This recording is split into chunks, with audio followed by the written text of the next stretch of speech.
तो ये बड़ी एक्साइटमेंट थी जानने की, क्योंकि मैंने सिर्फ फिल्मों में देखा है सलमान खान को, ये रॉ का एजेंट है या इसका एजेंट है।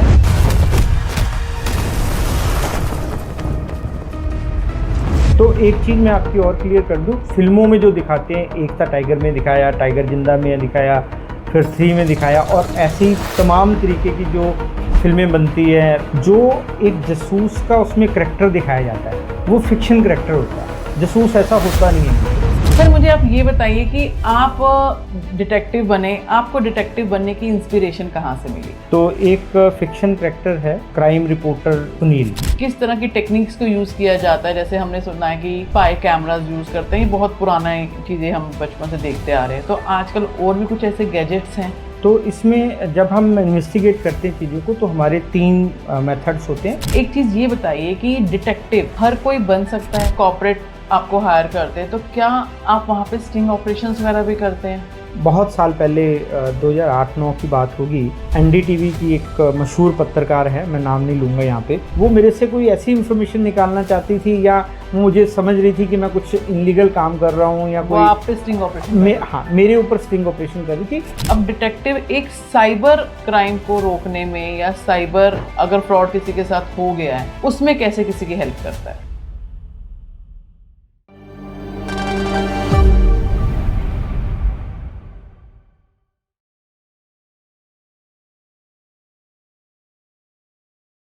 हेलो फ्रेंड्स, आज का पॉडकास्ट बहुत ही इंटरेस्टिंग और यूनिक होने वाला है।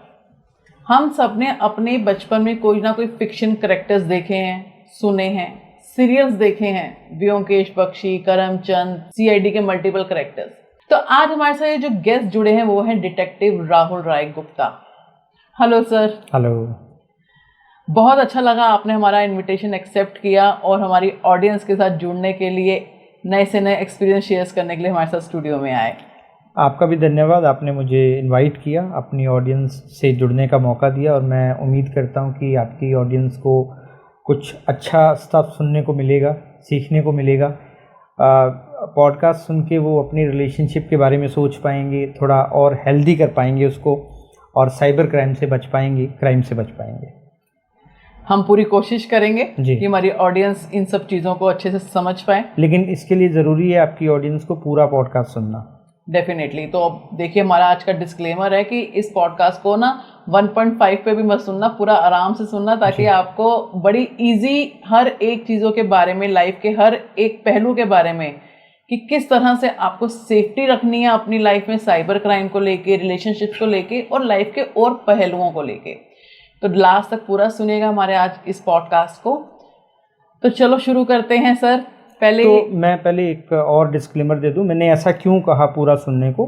जनरली हम सोचते हैं कि हमारा व्यू टाइम बढ़ेगा या कुछ है। जब मैं अपने वीडियोस भी अपने चैनल पे बनाता हूं, तो लोग जब मुझसे आके मिलते हैं और वो बोलते हैं कि आपका हमने पहले वीडियो देखा होता तो शायद हमारा जो प्रॉब्लम है वो नहीं होता, या बच सकते थे हम।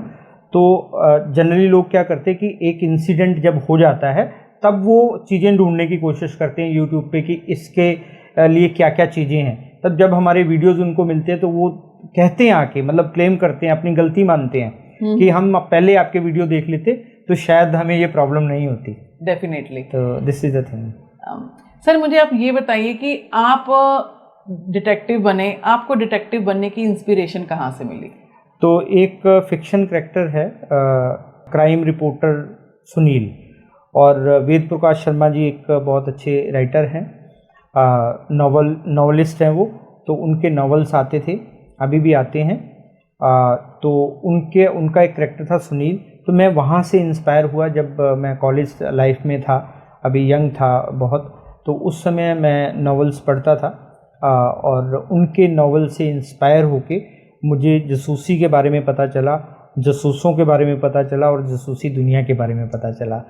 तो जब मैं दिल्ली आया तो काम की तलाश में था, तो मुझे इस काम को करने का मौका मिला, और जब मुझे लगा कि हाँ मैं ये काम, मतलब पॉजिटिव था, मैं मतलब हमेशा ही पॉजिटिव रहा हूँ, और इस बिज़नेस में पॉजिटिविटी बहुत ज़रूरी है कि आपका जो माइंड है बहुत पॉजिटिव हो, तभी आप इसमें सक्सेस ले सकते हैं। और मैंने कहा चलो ट्राई करते हैं, तो मैंने ट्राई किया, मैं कामयाब हो गया और आज आपके सामने बैठा हूँ। सर जैसे हमने आज तक देखा है कि जब कोई भी केस इन्वेस्टिगेट किया जाता है डिटेक्टिव्स वगैरह के थ्रू, वो अपनी आइडेंटिटी को रिवील नहीं करते हैं। जी जी। तो जैसे आपका नाम है राहुल राय गुप्ता, ये आपका रियल नेम है कि रील नेम है? तो रियल नाम मेरा राहुल राय गुप्ता ही है जो ऑन पेपर है, लेकिन जब हम कोई केस इन्वेस्टिगेट करते हैं, फील्ड में जाते हैं, तो अब बहुत से लोग हैं जो काफ़ी सारे पॉडकास्ट में कहते हैं कि भाई आपका चेहरा तो रिवील हो गया अभी, तो आप कैसे काम करोगे।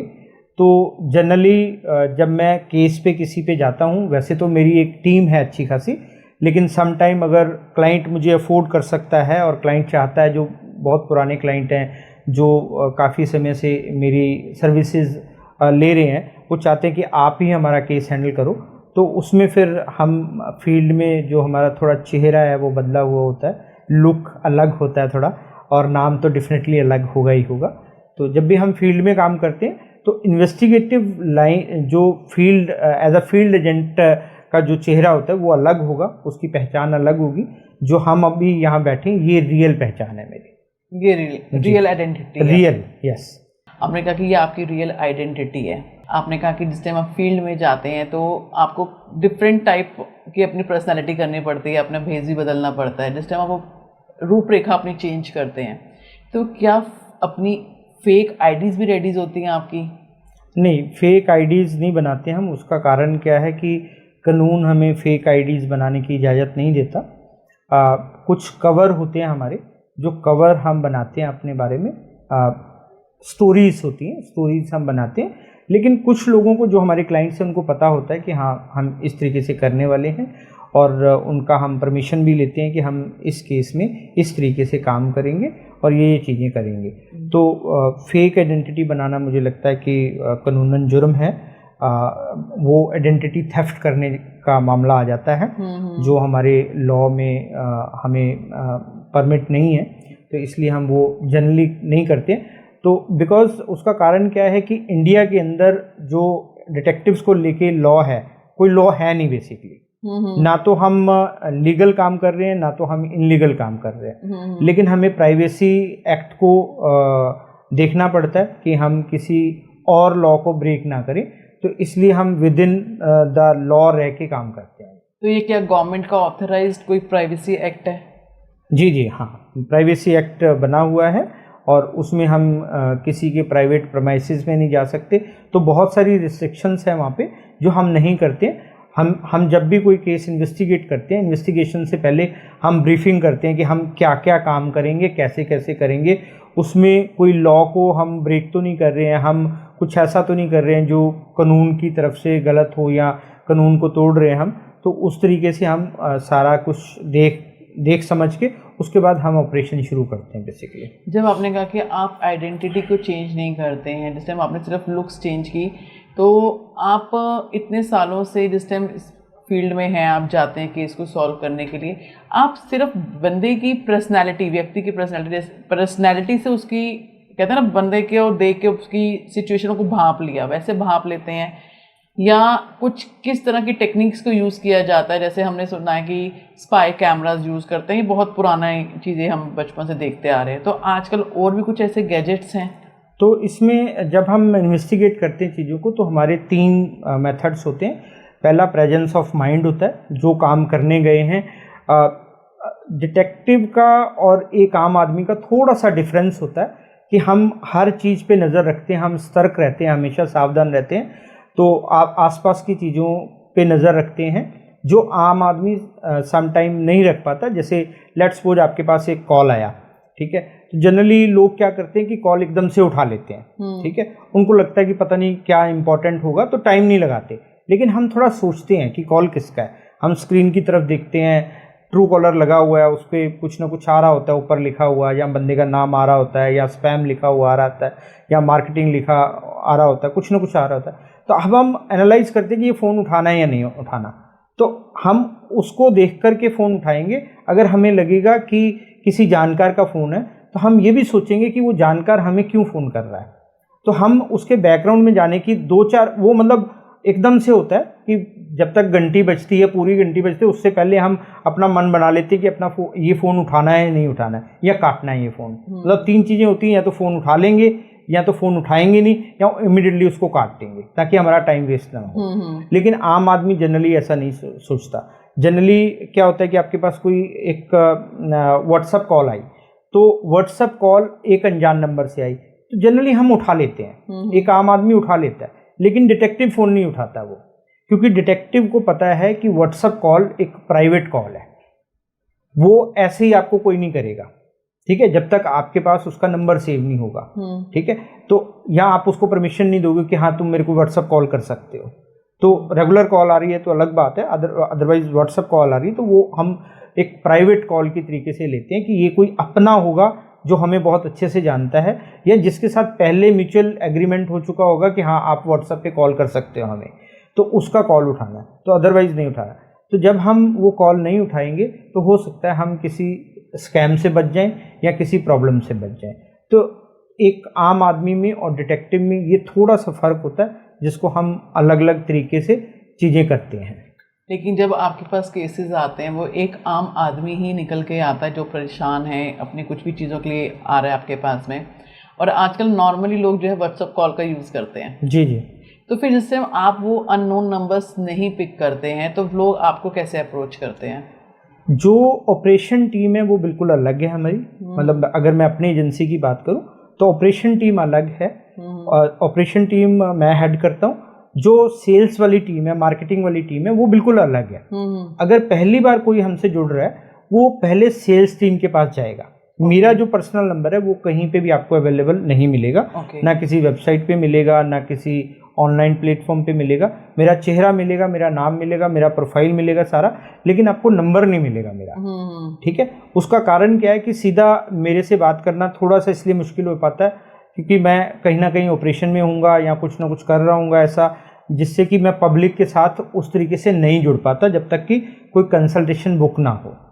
तो मैंने एक बैरियर लगाया हुआ है कि पहले सेल्स टीम के पास नंबर जाएगा, तो सेल्स टीम उठाती है फ़ोन क्योंकि वो डिटेक्टिव नहीं है, उनका काम है हर फ़ोन को उठाना। तो वो फ़ोन उठाते हैं, बात करते हैं। यहाँ पे उनको लगता है कि कंसल्टेशन बुक करने की ज़रूरत है, क्लाइंट को समझने की ज़रूरत है, उसका केस अंडरस्टैंड करने की ज़रूरत है। वो क्लाइंट को बोलते हैं कि आप कंसल्टेशन बुक कर लो। ऑनलाइन कंसल्टेशन बुक होती है, फिर हम फ़ोन पे या वीडियो कॉल पे या फिर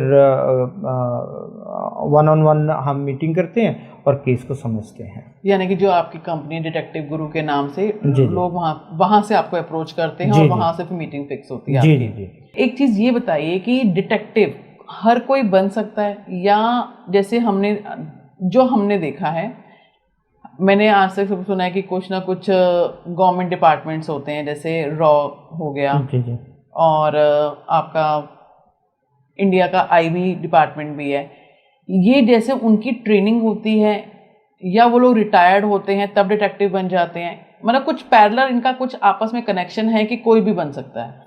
तो इसमें दो क्वेश्चन है आपके, एक तो गवर्नमेंट एजेंसीज का क्वेश्चन है, एक आम आदमी डिटेक्टिव बन सकता है या नहीं है। तो पहले मैं आपके दूसरे क्वेश्चन का जवाब देता हूँ।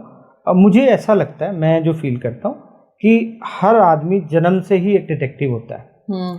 जैसे आप अपने आसपास देखते हो तो कुछ ना कुछ महसूस करते हो, तो आप कई बार 112 नंबर पे कॉल कर देते हो पुलिस को कि भाई एक बंदा हमारी गली में घूम रहा है और इस तरीके से लग रहा है वो, और वो मतलब कुछ ना कुछ उसकी मतलब ऐसी एक्टिविटी है जो कि आम आदमी की नहीं होती है, तो पुलिस आती है, उसको उठा के ले जाती है, फिर इन्वेस्टिगेशन करती है।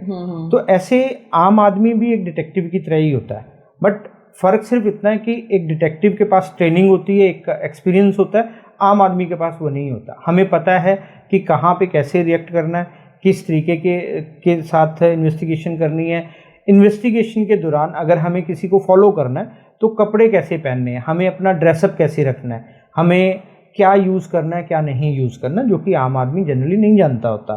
तो कहने का मतलब है कि कोई भी डिटेक्टिव बन सकता है, थोड़ा सा उसके पास ट्रेनिंग हो, थोड़ा सा उसके पास उसके बाद एक्सपीरियंस आए और सही उसको मार्गदर्शन मिले तो कोई भी डिटेक्टिव बन सकता है।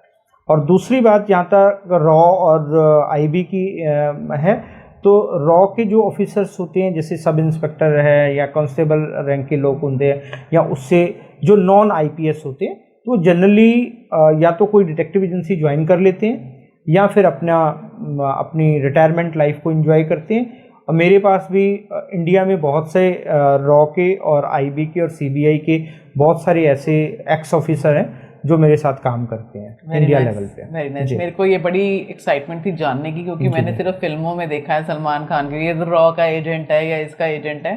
तो एक चीज़ मैं आपकी और क्लियर कर दूं, फिल्मों में जो दिखाते हैं, एक था टाइगर में दिखाया, टाइगर जिंदा में दिखाया, फिर 3 में दिखाया, और ऐसी तमाम तरीके की जो फिल्में बनती है सीक्रेट एजेंसीज के ऊपर, चाहे जेम्स बॉन्ड की फिल्म है, मिशन इम्पॉसिबल है, इस तरीके की फिल्में, जो एक जासूस का उसमें करैक्टर दिखाया जाता है, वो फिक्शन करैक्टर होता है। जासूस ऐसा होता नहीं है बिल्कुल भी।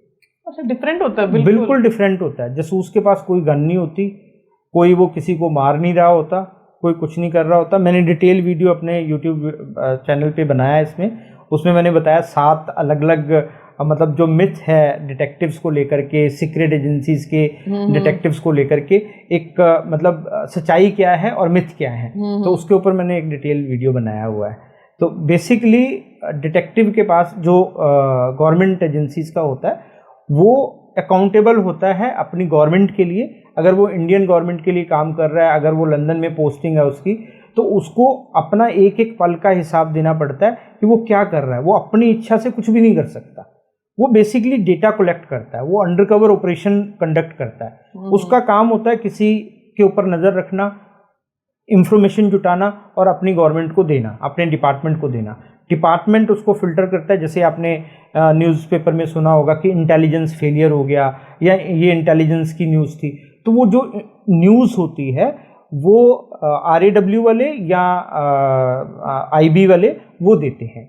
IB और RAW का ये फ़र्क होता है कि IB जो है वो विद इन इंडिया में रह के काम करती है, या बॉर्डर जो BSF है, हमारी बॉर्डर सिक्योरिटी फोर्स है, बॉर्डर्स के ऊपर, उनके साथ मिलके काम करती है, उनसे वो डेटा कलेक्ट करती है, उनसे इंफॉर्मेशन कलेक्ट करती है।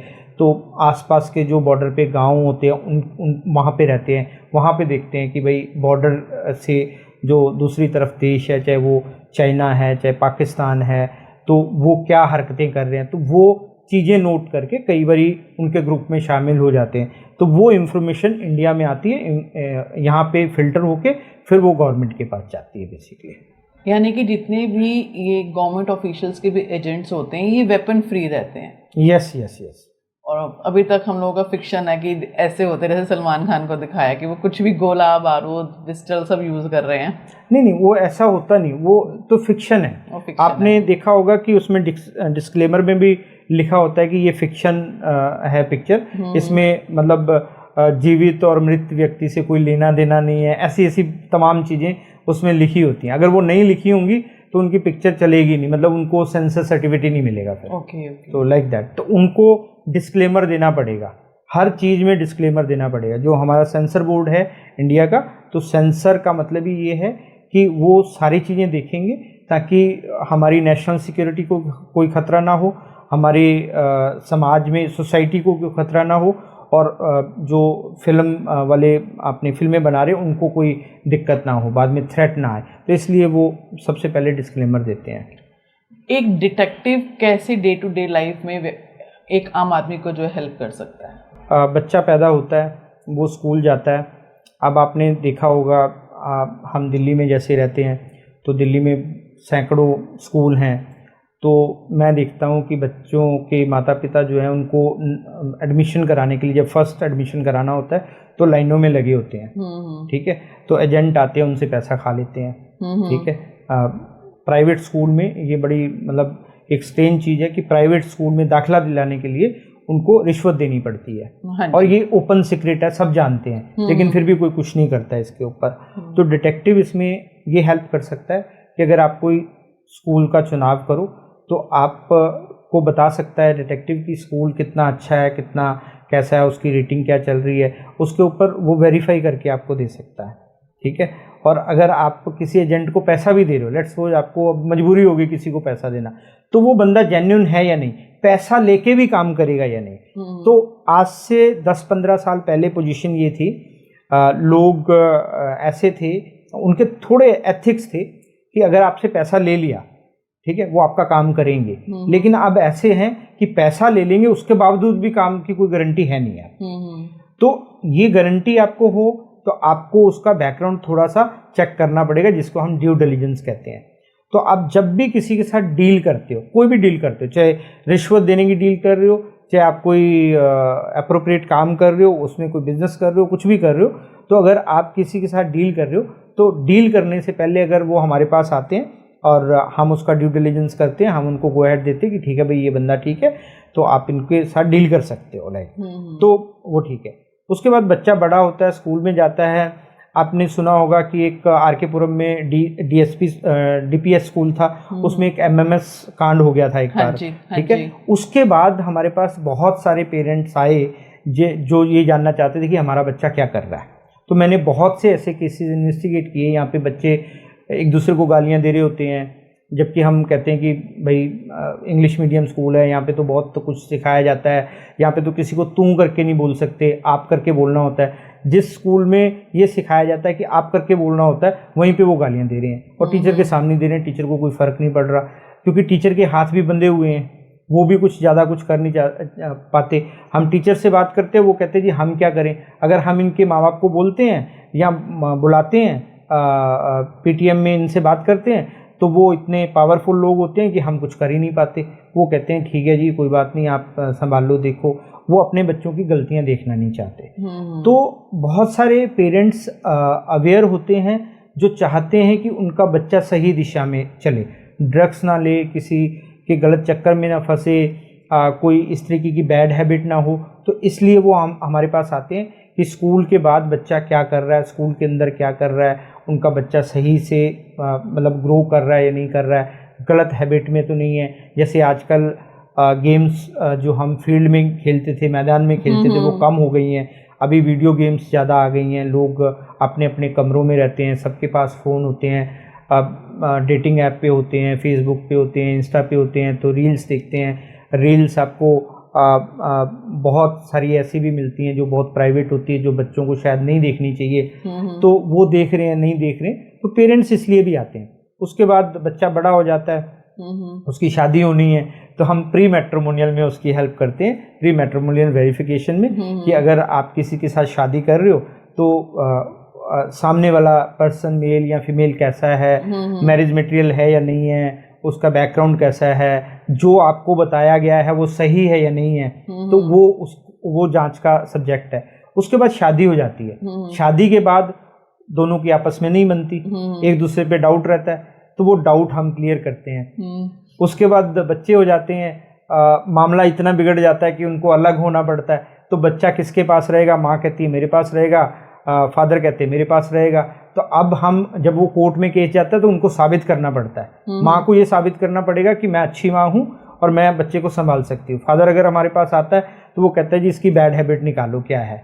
लेट्स सपोज वो क्लबिंग कर रही है, दारू पी रही है, स्मोक कर रही है, तो हम उसकी फ़ोटो क्लिक करेंगे, वीडियो बनाएंगे, जिससे कि हम उसको कहीं ना कहीं बैड कैरेक्टर शो होगा वो कि भाई माँ अच्छी नहीं है, इसके अंदर इतनी सारी चीज़ें हैं जो कि बच्चे के अंदर भी आएंगी तो बच्चे का फ्यूचर ख़राब होगा। तो कोर्ट देखती है, कोर्ट कहती है हाँ भाई ये फादर के साथ रह सकता है बच्चा। उसी तरीके से माँ हमारे पास आती है तो फादर का कहीं एक्स्ट्रा मैरिटल अफेयर चल रहा है, तो हम वो कोशिश करते हैं उसका प्रूफ लेने की, जिसमें कि हम कोर्ट में दिखा पाएँ। तो वो कोर्ट में जाता है तो फिर वो माँ को हैंड ओवर कर देते हैं बच्चे को। बेसिकली वेलबींग किसके साथ अच्छी है बच्चे की, तो कोर्ट इस तरीके से डिसीजन लेता है, उम्र के हिसाब से भी, इनकम के हिसाब से भी, और कौन दोनों में से अच्छा पेरेंट बन पाएगा, फादर या मदर, तो वो डिसाइड करते हैं। तो इसलिए ये लाइफ साइकिल है बेसिकली। तो बच्चे से लेके बड़े तक हम हर जगह कहीं ना कहीं सोसाइटी के लिए योगदान देते हैं। सही आपने मुझे बताया, नहीं तो मेरी पर्सनल ओपिनियन थी कि जो लोग, जैसे आपने कहा कि लोगों को विश्वास नहीं होता पार्टनर्स पे, तो वो उनके लिए डिटेक्टिव हायर करते हैं। मुझे लगता है ज़्यादातर डिटेक्टिव का यही काम होता होगा डे टू डे लाइफ के अंदर, लेकिन आपने तो बच्चे के बर्थ से लेके उसकी एंड तक के सारे काम बता दिए। जी जी जी जी। आपके पास किस कैटेगरी के केसेस ज़्यादा आते हैं? तो जनरली हम इसको दो तरीके से डिवाइड करते हैं, पर्सनल केसेस और कॉर्पोरेट केसेस। पर्सनल केसेस में तो जो अभी मैंने आपको लाइफ साइकिल बताया, एक बच्चे से लेके बुजुर्ग होने तक का, बुजुर्ग भी आते हैं हमारे पास जो जैसे कई बार आपने देखा होगा कि माँ बाप को घर से निकाल दिया, हाँ जी, ठीक है ना, तो ऐसे इंसिडेंट होते हैं। या इसी तरीके से कुछ और बैड हैबिट्स हैं बच्चों के अंदर, मैरिड भी हो गए हैं, उसके बाद भी वो चल रही हैं चीज़ें, तो पेरेंट्स हमारे पास आते हैं कि इनके बारे में पता करो। तो जो केसेस हमारे पास मतलब चलते हैं उनके कोर्ट के अंदर या कुछ कोर्ट ऑफ लॉ में चल रहे हैं, तो उसमें हम हेल्प करने की कोशिश करते हैं। तो ये सभी टाइप के केसेस जो हैं पर्सनल केसेस में आते हैं। यहाँ पे हम इन्वेस्टिगेट करते हैं, सबूत जुटाते हैं, क्लाइंट को देते हैं, यहाँ पे वो अपना जो बैटल फील्ड है वो जीत पाए। और उसी तरीके से कॉर्पोरेट में एक एम्प्लॉय जाता है किसी कंपनी में काम करने के लिए, वो उसका बायोडाटा जो है वो सही है नहीं है, उसकी क्वालिफिकेशन सही है या नहीं सही है, तो इसको प्री एम्प्लॉयमेंट चेक कहते हैं, हम वेरिफिकेशन कहते हैं। वहाँ से लेकर के पोस्ट एम्प्लॉयमेंट तक भी हम जाते हैं। यहाँ पे एम्प्लॉय के बारे में ये जानने की कोशिश की जाती है कि ये कितना वफादार है कंपनी के प्रति। डेटा लीक के केसेस बहुत आते हैं हमारे पास, एम्प्लॉय का प्रोडक्टिविटी कैसी है उसके केसेस आते हैं हमारे पास कि हमने एक केस इन्वेस्टिगेट किया, वहाँ पे एक जनरल मैनेजर था और तो वहाँ पे हमने अपना अंडरकवर लगाया। तो कंपनी को डाउट था कि कंपनी में सब कुछ सही नहीं चल रहा है, तो हमने, उनको पता नहीं था क्या सही नहीं चल रहा, लेकिन प्रोडक्टिविटी आ नहीं रही है। तो हमने कहा यार पहले ना इसको जनरल मैनेजर को ही पकड़ते हैं। तो हमारी लेडी इन्वेस्टिगेटर वहाँ पे लगी और उसने नज़र रखनी शुरू की। तो आप बिलीव करना, वो 11 बजे आता था ऑफिस, 10 बजे टाइम था और 11 बजे आता था, आते ही वो स्मोक करना शुरू कर देता था। तो कुल मिला के जब हमने बहुत क्लोजली वॉच किया उसको, एक एक दिन का उसका चार्ट बनाया कि कब ये काम पे बैठता है, कब ये उठता है वहाँ से और कितनी देर जा कर के स्मोक करता है और फिर वापस आता है और फिर मोमेंटम बनता है उसका काम करने का वो सारा, तो 2-2.25 घंटे उसका एवरेजन टाइम जो है प्रोडक्टिविटी का डेली का निकला। 8 घंटे उसको काम करना है। जनरली हम देखते हैं कॉल सेंटर में या इधर उधर, तो जनरली 6 से 7 घंटे का उनका प्रोडक्टिविटी टाइम होता है। उसका 2 घंटे का था और उसका पैकेज 25 लाख के आसपास था। तो मतलब मैंने क्लाइंट को रिपोर्ट किया कि आपको ये बंदा 1 करोड़ रुपए में पड़ता है, आप इसको 1 करोड़ रुपए दे रहे हो, क्योंकि ये 8 घंटे काम ना करके ये सिर्फ 2 घंटे काम करता है। 2 घंटे के इसको आप 2-2.25 लाख रुपए पर मंथ दे रहे हो ले लेके। तो यानी कि आपके साथ जो है, आपके जो क्लाइंट्स होते हैं बड़े बड़े कॉर्पोरेट्स होते हैं जो अपने एम्प्लॉयज़ के लिए जो है आपके साथ जुड़ते हैं। तो जो कॉर्पोरेट्स जुड़ते हैं, बड़े छोटे MSME भी होते हैं, वो एम्प्लॉयज़ के लिए भी जुड़ते हैं। उनके ऑफिस में क्या चल रहा है वो भी देखते हैं, देखना चाहते हैं। वो ऑफिस को और अच्छा हेल्दी इन्वायरमेंट कैसे बना सकते हैं वहाँ पे, वो भी उसके लिए भी आते हैं लोग। और कंपटीटर की ड्यू डिलिजेंस करने के लिए भी आते हैं। कई बार कोई मर्जर होता है और उसके लिए भी हमारे पास आते हैं कि कोई एक कंपनी ने दूसरी कंपनी को ख़रीदना है, तब पहली कंपनी हमारे पास आएगी जिसको ख़रीदना है, उसके बारे में जांच कराने की कोशिश करेगी कि ये कंपनी कैसी चल रही है। हालांकि जो फाइनेंशियल पेपर है वो तो सारी कंपनी उनको दे देती है, ठीक है, लेकिन ग्राउंड रिपोर्ट का क्या, ग्राउंड रिपोर्ट क्या कहती है, ग्राउंड पे क्या सच्चाई क्या है, क्योंकि जनरली लोग अपनी नेगेटिव चीज़ें नहीं बताते हैं। आप किसी दुकान पे कोई भी चीज़ सामान खरीदने जाते हो तो वो आपको अच्छी अच्छी बातें बताता है, उसमें कमियां नहीं बताता कि मैडम ये कमियां भी हैं दो इसके अंदर, क्योंकि कमियां होंगी आपको नज़र आ जाएंगी, हो सकता है कमियां ज़्यादा बड़ी हों तो आप वो चीज़ लेने से इनकार कर दो। ऐसी कंपनियां होती हैं, वो उनके ऊपर कितने केस चल रहे हैं, कोर्ट ऑफ लॉ में उनका क्या रिकॉर्ड है, एम्प्लॉयज़ ने कितने केस किए हैं, कंपटीटर्स ने कितने केस किए हैं, वेंडर्स ने उनके ऊपर कितने केस किए हैं, या उन्होंने किसके ऊपर कितने केस किए हैं, तो वो जनरली नहीं बताते, जो कि हम बताते हैं उसके अंदर। तो इस तरीके से प्रॉपर ड्यू डिलिजेंस करके हम क्लाइंट को बताते हैं, जिससे कि वो अपना टाइम और पैसा दोनों सेव कर सकें। फिर जिस तरह आपने जब कॉर्पोरेट आपको हायर करते हैं तो क्या आप वहाँ पे स्टिंग ऑपरेशंस वगैरह भी करते हैं?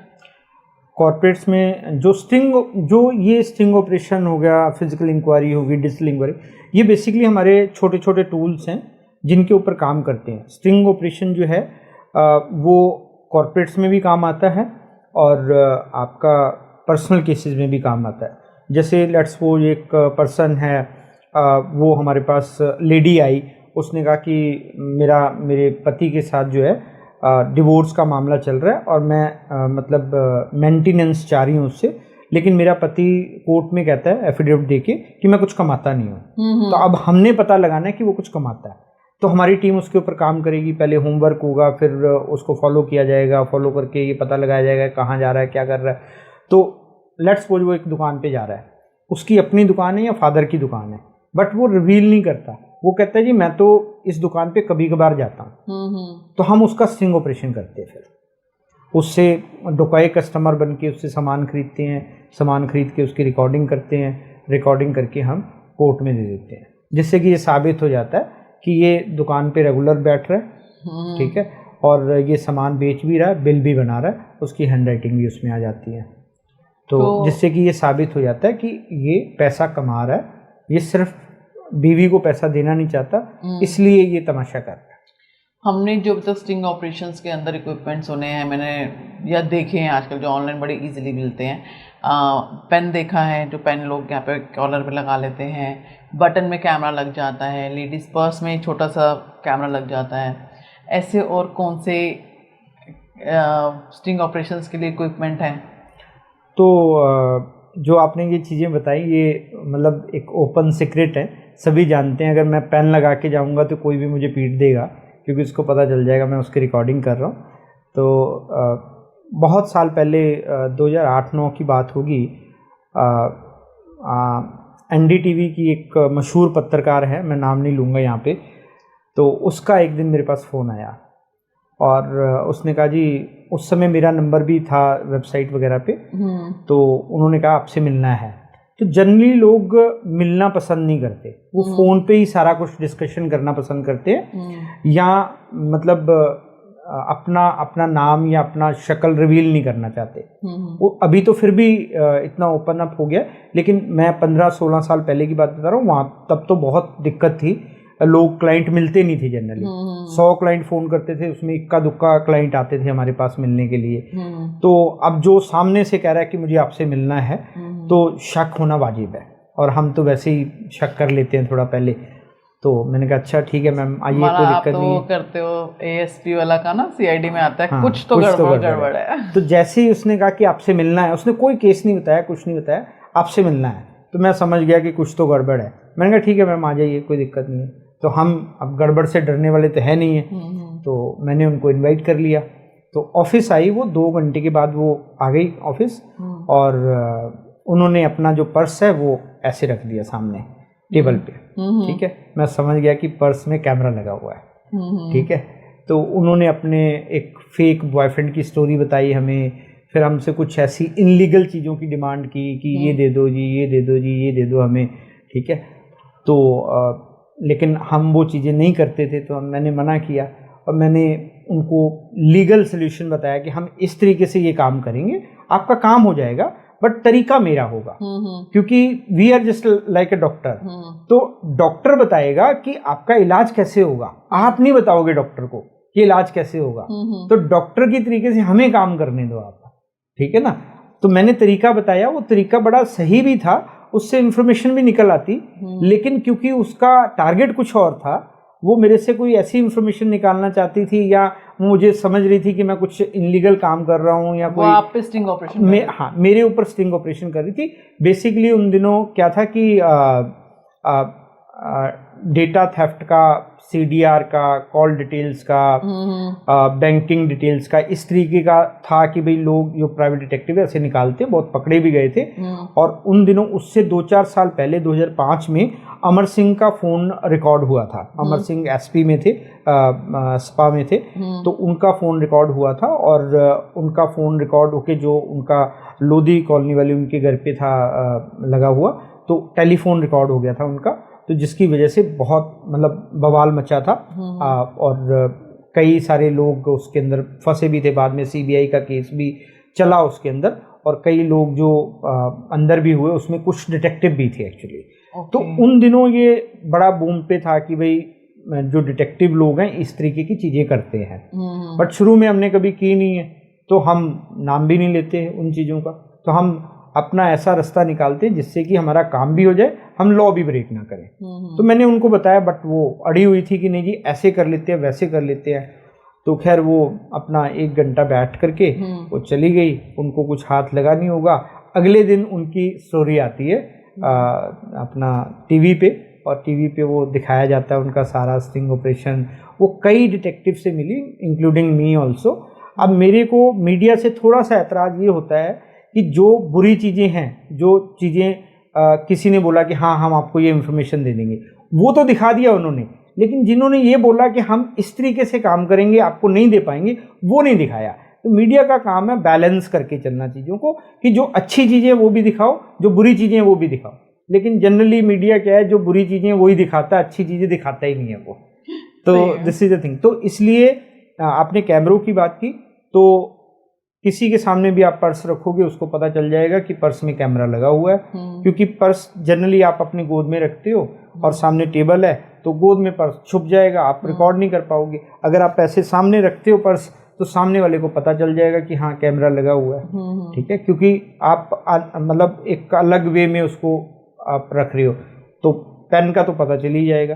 तो ये चीज़ें जो आप बता रहे हो ये बहुत आम चीज़ें हैं, तो हम आम चीज़ें यूज़ नहीं करते, तो हम खास चीज़ें यूज़ करते, जो कि यहाँ पे रिवील करना ठीक नहीं है। कोई एक आदि, बहुत सारी हैं आपके पास, तो हम तो एक आदि का नाम पूछ रहे हैं। कोई नहीं, स्टोरी मतलब स्टिंग ऑपरेशन में नए नए मतलब चीज़ें आती रहती हैं स्पाई गैजेट्स में। तो स्पाई गैजेट्स अलग अलग यूज़ करते हैं, हम कभी भी एक जैसा यूज़ नहीं करते। वो डिपेंड करता है कि हमें कहाँ पे काम करना है, कितनी रेंज होगी उसकी, कितनी देर तक हमें करना है उसके ऊपर काम, पब्लिक प्लेस पे मिलना है या किसी बंद कमरे में मिलना है, तो उस तरीके से हम अलग अलग चीज़ें करते हैं यूज़। तो वो ज़रूरी नहीं कि एक जैसी चीज़ यूज़ करें, और अलग अलग चीज़ें आती हैं। और कई बार हम खुद भी अपने तरीके से भी कस्टमाइज़ करा लेते हैं उसको, कि भाई कस्टमाइज़ कर दो, आप इस चीज़ में लगा दो, उस चीज़ में लगा दो, तो वो देख लेते हैं हमने कहाँ पे क्या करना है बेसिकली। आपने जैसे भी थोड़ी देर पहले कहा कि कॉर्पोरेट में जो है कॉर्पोरेट हायर करते हैं आपको अपने एम्प्लॉयज़ के लिए, क्या कॉर्पोरेट के अंदर आपको कभी हनी ट्रैप किया आपने, या कभी आपको करवाना पड़ा, खुद से बने हो आप? तो हनी ट्रैप जो वर्ड है वो मुझे लगता है थोड़ा नेगेटिव साइड में आ जाता है, तो हम अपनी लैंग्वेज में उसको लॉयल्टी टेस्ट बोलते हैं। तो लॉयल्टी टेस्ट जो है वो थोड़ा लीगल वर्ड हो जाता है और थोड़ा साउंड भी अच्छा करता है। हनी ट्रैप मतलब सुनने में ऐसा लगता है कि पता नहीं क्या कर लिया, क्या हो गया मतलब, तो इसलिए हम लॉयल्टी टेस्ट करते हैं। तो लॉयल्टी टेस्ट जो है पर्सनल केसेस में भी होता है और जो कॉर्पोरेट केसेस होते हैं उसके अंदर भी होता है। वो डिपेंड करते हैं कि मामला क्या है। जैसे एक बड़ी कंपनी है, उसका परचेज डिपार्टमेंट है, तो परचेज डिपार्टमेंट सबसे बदनाम डिपार्टमेंट होता है कंपनी का, कि यहाँ पे पैसा ज़्यादा खाया जाता है, क्योंकि आप वेंडर से सामान खरीदते हो, आप वेंडर आपको प्लीज़ करने की कोशिश करता है ताकि उसका ऑर्डर आप पास कर दो या उसका बिल पास कर दो, उस तरीके की चीज़ें कर लो, तो वो आपको हनी ट्रैप भी करता है, सारी चीज़ें करता है। तो हम ये भी पता लगाते हैं कि किसी ने इन लोगों को हनी ट्रैप किया हुआ है या नहीं है, या हमें उनकी लॉयल्टी देखनी होती है, तो हम लॉयल्टी चेक भी करते हैं कि ये लॉयल है या नहीं है। तो ये दोनों तरफ से वाइस वर्सा होता है बेसिकली। मतलब कि डिटेक्टिव का पार्ट ऑफ लाइफ है, ये पार्ट ऑफ लाइफ है। यस। आपकी लाइफ का कोई ऐसा एक केस जो आपको, कई बार कहते हैं ना कि कितना उलझ गया है, जो बड़ा पेचीदा रहा हो आपके लिए, जिसको आप लाइफ टाइम कहते हैं ना कि ये तो मेरे को ज़िंदगी भर याद रहेगा, कोई ऐसा केस आया कभी? मैं पेचीदा तो नहीं कहूँगा, लेकिन कुछ केसेस ऐसे आते हैं यहाँ पे आपको बड़ा झटका भी लगता है। यहाँ पे आपको लगता है कि हमारे समाज में हो क्या रहा है, हम ऐसा क्यों कर रहे हैं। मैंने कई पॉडकास्ट में इस केस को जिक्र किया जो मैं अभी आपको बताने जा रहा हूँ। तो ये इसलिए भी बता रहा हूँ कि आपके ऑडियंस को पता चले कि हमारे समाज में क्या क्या हो रहा है। और प्री मैरिज वेरिफिकेशन का केस है ये, और इसलिए हमारा स्लोगन भी है कि शादी से पहले जांच है ज़रूरी। तो आजकल जो शादियां हैं वो या तो ऑनलाइन हो रही हैं या मतलब इस तरीके से हो रही हैं कि लोग एक दूसरे को जनरली नहीं जानते होते। तो वहाँ पे आपके साथ क्राइम होना या साइबर क्राइम होना या किसी तरीके का भी ऐसा कोई चीज़ें होना, फ्रॉड होना बहुत आसान बात हो जाती है। तो इसलिए अवेयर रहने की ज़रूरत है और आपको सोच समझ के आगे बढ़ने की ज़रूरत है। और सबसे ज़्यादा ज़रूरी है कि अगर आप शादी करने निकले हो तो शादी से पहले आप किसी भी डिटेक्टिव से या खुद से थोड़ी बहुत ही जाँच ज़रूर करा लेनी चाहिए, क्योंकि वो लाइफ टाइम का आपका सवाल है। और अगर आपका वो भरोसा टूट गया तो आपकी शादी तो खटाई में पड़ी जाएगी, साथ में आपको पोस्ट मैट्रिमोनियल के जो प्रोज एंड कॉन्स हैं उनसे भी दो चार होना पड़ेगा। तो केस ऐसा था कि कुछ समय पहले मेरे पास केस आया जिसमें लड़के वालों की तरफ से आया कि एक लड़की है दिल्ली में और उसकी 32 साल एज है और ये उसका घर का एड्रेस है, ये उसका प्रोफाइल है, तो हमें इसकी जांच करानी है कि ये लड़की कैसी है, शादी के लायक है या नहीं है। तो हमने कहा ठीक है। तो मैं जनरली क्लाइंट से पूछता हूँ कि आपको क्या सोच के आप डिटेक्टिव के पास आए, आपको क्या चाहिए, बेसिकली आप क्या समझते हो कि मतलब कहाँ पे गड़बड़ है, क्या आपको कुछ डाउट है उनसे मिलके या कुछ ऐसा। तो उन्होंने बताया जी हमें कोई डाउट नहीं है ऐसा, तो एक तो ये है कि हम अवेयरनेस की वजह से हम आपके पास आए हैं, दूसरा एक पॉइंट है कि लड़की 32 साल की होगी, अभी तक इसने शादी क्यों नहीं की। तो उसने प्रोफाइल में भी लिखा हुआ था अनमैरिड। तो जब हम उस पर इन्वेस्टिगेट करने गए तो सबसे पहले हमें झटका तब लगा जब हमें पता चला कि जो एड्रेस दिया गया, जो लड़की वालों ने खुद दिया एड्रेस, उस पर लड़की रहती नहीं है, मतलब कोई रहता ही नहीं है। अच्छा। वो फिर जब लेटर ऑन उसके ऊपर इंक्वायरी की तो पता चला कि ये बहुत साल पहले यहाँ पे रहते थे, अब यहाँ नहीं रहते। तो क्लाइंट की रिक्वेस्ट पे फिर हमने उनका घर ढूंढा, तो नया घर मिला। तो जब वहाँ पे हमारी टीम गई तो पता चला अब परिवार तो रहता है लेकिन लड़की खुद नहीं रहती यहाँ पे। तो ये दूसरा झटका था कि लड़की साथ में क्यों नहीं रहती, जबकि उसमें लिखा हुआ था कि लड़की दिल्ली में ही काम करती है और मतलब माँ बाप के साथ ही रहती है। तो जब हमने फिर और इंक्वायरी की तो पता चला हमें कि वो लड़की पहले से मैरिड थी, 7 साल का उसका बच्चा है, 8 साल पहले उसने शादी की थी, घर से भाग के शादी की थी और फिर उसका डिवोर्स हो गया। तो अब वो डिवोर्सी भी है और एक बच्चे की माँ भी है। जबकि जब वो मतलब हमारे क्लाइंट के साथ बातचीत हुई तो उसने अपने आप को अनमैरिड बताया। तो ये मेरे लिए एक शॉकिंग था कि भाई लोग इतना झूठ कैसे बोल सकते हैं, इतना कैसे छुपा सकते हैं। कल को मतलब शादी हो जाएगी तो वो कैसे मैनेज करेगी इस झूठ के साथ अपने आप को, क्योंकि कल को बच्चे से भी मिलेगी वो, चाहे बच्चा अपने नाना नानी के पास रहेगा लेकिन वो कितना छुपा पाएगी, एक दिन तो पता चलेगा सबको।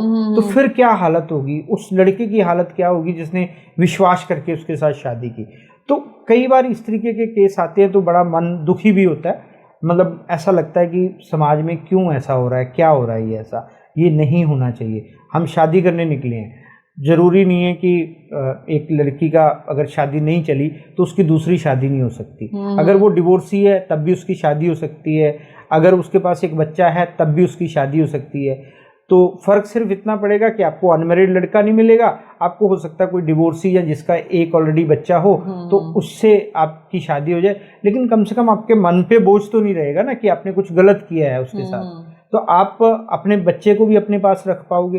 तो आप देखा जाए तो एक परिवार के साथ गलत कर रहे हो जिससे आप जुड़ने जा रहे हो, अपने बच्चे के साथ भी आप इनजस्टिस कर रहे हो, क्योंकि आपको उसको दूर रहना पड़ेगा आपको, क्योंकि शादी के बाद आप बताओगे तो है नहीं कि मैं तो पहले से मैरिड हूँ या पहले मेरा डिवोर्स हो चुका है या मेरे पास बच्चा है, अब किस मुंह से बताओगे। ठीक है ना। तो जाहिर सी बात है कि उस बच्चे को छुपा के रखना पड़ेगा आपको, या किसी और का बच्चा बताना पड़ेगा। तो माँ को अपने बच्चे से अलग करने का कोई मतलब नहीं बनता। तो जो उसको बच्चे को प्यार मोहब्बत चाहिए, जो केयर चाहिए, वो माँ दे सकती है, जो कि शादी के बाद नहीं दे पाएगी क्योंकि वो अपने पति के घर पे रहेगी। तो ये उस बच्चे के लिए भी इनजस्टिस है, मुझे लगता है। ये मेरे लिए भी शॉकिंग है, क्योंकि मैंने जब भी देखा है मैरिज के लिए लोग बड़ा ट्रांसपेरेंसी रखते हैं कि कल को कोई प्रॉब्लम ना आए, और ये तो बिल्कुल ही अपोजिट केस है। आप मुझे नई बात बता रहे हो कि ट्रांसपेरेंसी रखते हैं, मुझे नहीं लगता कि ट्रांसपेरेंसी रखते हैं। मुझे लगता है कि काफ़ी चीज़ें वो छुपाते हैं।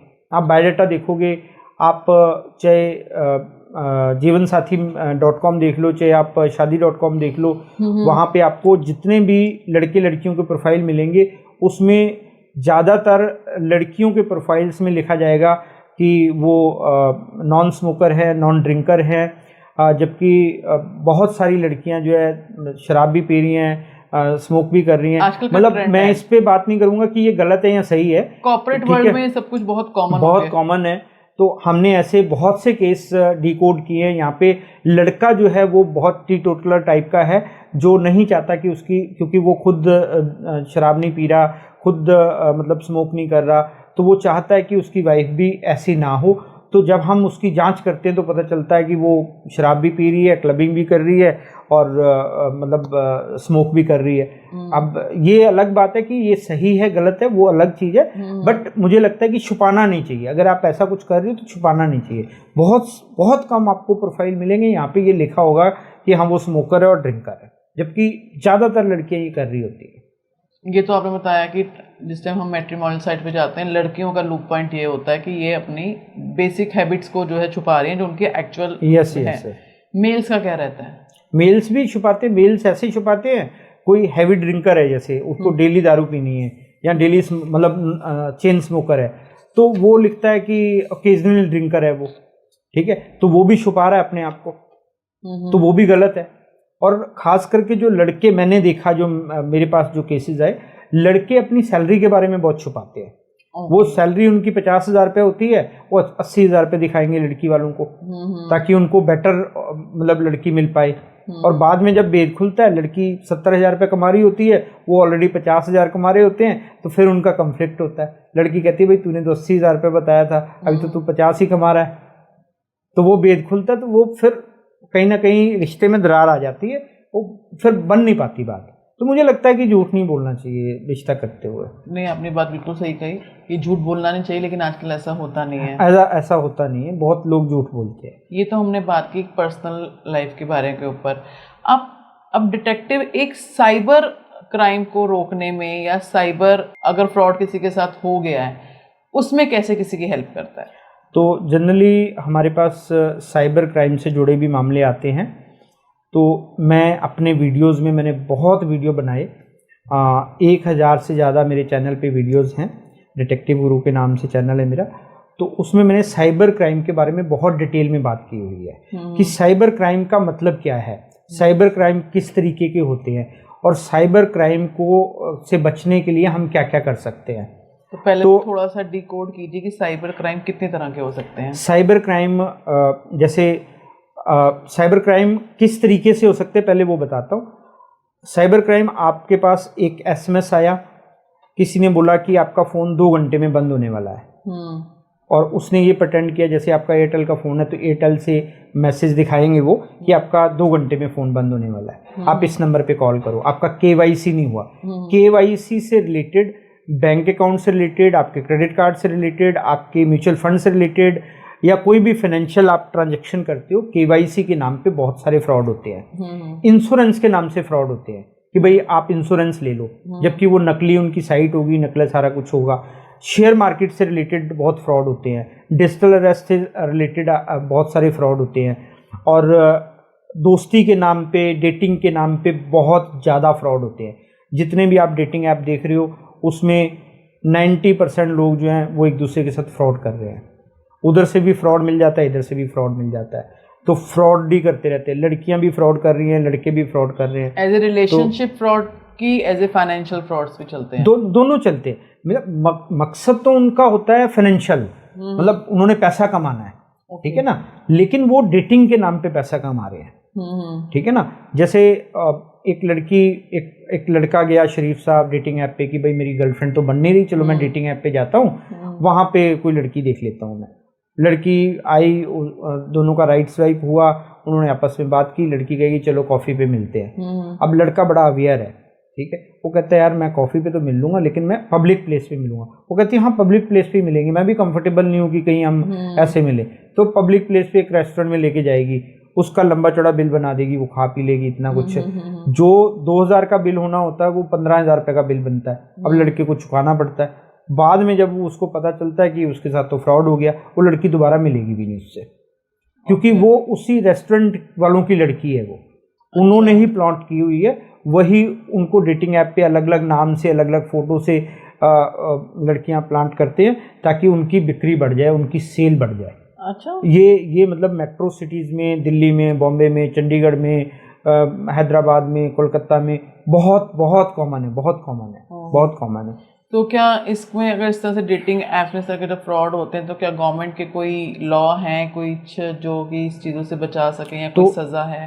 हाँ, गवर्नमेंट के लॉ हैं। 1930 पे आप कॉल करो, अगर आपके साथ ऐसा है, आप वो रेस्टोरेंट का बिल रख लो और उसके बाद आप 1930 पे कॉल करोगे, वहाँ पे आप वो मेल भी कर सकते हो उनको साइबर क्राइम हेल्पलाइन पे, और उनको बता सकते हो कि यहाँ पे ये हो रहा है, तो वो छापा मारेंगे, आपका बिल का देखेंगे, उनसे बात करेंगे कि भाई कैसे है, तो उनको अरेस्ट कर सकते हैं और लड़की को भी अरेस्ट कर सकते हैं। मतलब ये साइबर क्राइम की कैटेगरी में आता है। आपके साथ फ्रॉड हुआ है तो आपको फ्रॉड की रिपोर्ट करनी है, लेकिन लोग फ्रॉड की रिपोर्ट नहीं करते जनरली। वो उनको लगता है कि सबको पता चल जाएगा कि मेरे साथ फ्रॉड हुआ है, तो इंसल्ट फील करते लोग। ठीक है, मुझे लगता है कि ऐसा नहीं होना चाहिए कि आपके साथ कोई भी किसी भी टाइप का फ्रॉड हुआ, आपको कम से कम रिपोर्ट करनी चाहिए, सो दैट गवर्नमेंट के पास एक डेटा आए कि इस तरीके के इतने फ्रॉड हो रहे हैं। लेकिन लोग ज़्यादातर मतलब परसेंटेज में लोग हैं जो इन फ्रॉड्स को मतलब हाइड करके रख लेते हैं, रिपोर्ट नहीं करते हैं। जब रिपोर्ट ही नहीं होगा तो गवर्नमेंट क्या करेगी उसके अंदर? तो गवर्नमेंट ने तो लॉ बनाया हुआ है कि भाई इस तरीके से हो गया तो ये धारा लगेगी, इस तरीके से हो गया तो ये धारा लगेगी, लेकिन आप थाने में पहुंचोगे ही नहीं, आप रिपोर्ट ही नहीं करोगे, साइबर क्राइम में आप कॉल ही नहीं करोगे, तो क्या हो सकता है फिर? और किस तरह के होते हैं, जैसे आपने डेटिंग ऐप बताया? तो दूसरा ये होता है कि जो थोड़ी मैच्योर लड़कियां होती हैं वो आपको मिलती हैं, वो फेसबुक पे भी मिलती हैं, अब तो लिंक्डइन पे भी मिलनी शुरू हो गई हैं ऐसी लड़कियां, लड़के भी, मतलब दोनों तरफ से बात कर रहा हूँ। तो लड़कियां ये ना समझे कि मैं उन्हीं को टारगेट कर रहा हूँ, तो लड़के भी ऐसा करते हैं। तो वो लड़के लड़कियों के साथ करते हैं, लड़कियां लड़कों के साथ करती हैं। तो दोनों तरफ से मेरे पास केसेस आते हैं। तो वो क्या करते हैं कि आपके साथ दोस्ती बनाएंगे, जैसे शादी.com पे कोई लड़का या लड़की मिले, आपस में उन्होंने बात की, 2-3 महीने बात करते रहे, तो अब लड़की बोलेगी अच्छा ये बताओ कि अब आपका फाइनेंशियल सिस्टम क्या है, आप अपने आप को सिक्योर कैसे रखोगे फ्यूचर में, आपका फ्यूचर कैसे सिक्योर है, आप क्या कोई इन्वेस्टमेंट करते हो, एफडी कराई है आपने, आरडी कराई हुई है, या म्यूचुअल फंड लिए हुए हैं, या आप शेयर मार्केट में पैसा लगा रहे हो या नहीं लगा रहे हो।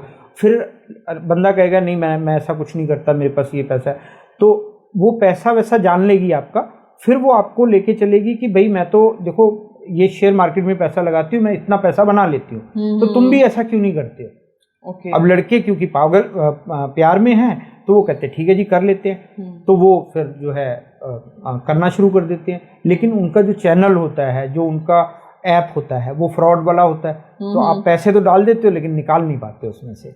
1-2 बार निकाल भी लेते हो ताकि ट्रस्ट बन जाए, क्योंकि जो साइबर क्रिमिनल है, जो लड़की उधर बैठी हुई है या ग्रुप है, वो ये जान लेता है कि आपकी पॉकेट में कितना पैसा है, आपके बैंक में कितना पैसा है, आप ही से जान लेगा वो कि 2 लाख रुपया, 10 लाख रुपया, 50 लाख रुपया, 2 करोड़ रुपया है। ठीक है, ऐसे ऐसे लोग फंसे हैं। जो IPS अफसर हैं वो भी फंसते हैं इसके अंदर। ठीक है, जो IAS अफसर हैं वो भी फंसते हैं। अभी पीछे मेरे पास एक डायरेक्टर लेवल का फोन आया साउथ इंडिया से, उन्होंने 1 करोड़ 43 लाख रुपए फंसा दिए इस तरीके से एक लड़की के चक्कर में।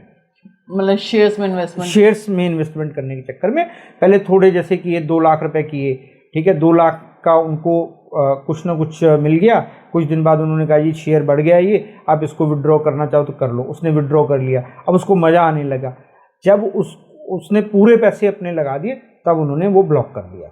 तो वो इस तरीके से बेसिकली करते हैं। और ये बड़ी गेम होती है, ये ऐसा नहीं होता कि 1-2 दिन में आपके साथ हो जाएगा।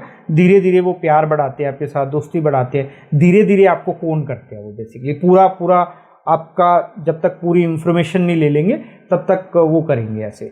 और मैंने अपने ऊपर ऐसा करा के देखा है, मतलब मैं एक्सपीरियंस करता हूँ इन चीज़ों को। आपने किया है? हाँ, मैंने किया ऐसा। कैसे तो किया जब लड़की को मैं बताता हूँ कि मैं प्राइवेट डिटेक्टिव, वो भाग जाती है। वो बात नहीं करती। फिर उनको पता चल जाता है कि यार इससे कुछ नहीं मिलने वाला। और एक फ्रॉड होता है कि आपने फेसबुक में किसी से दोस्ती की, लड़के से या लड़की से, दोनों तरफ से ये हो रहा है। लड़कियों के साथ ये फ्रॉड ज़्यादा होता है क्योंकि आपने शादी.com पे या जीवन साथी पे अपना प्रोफाइल बनाया और उधर से आपको कोई मिला और उसके बाद आपने डेट करना, उसके साथ वर्चुअल डेट करना शुरू किया।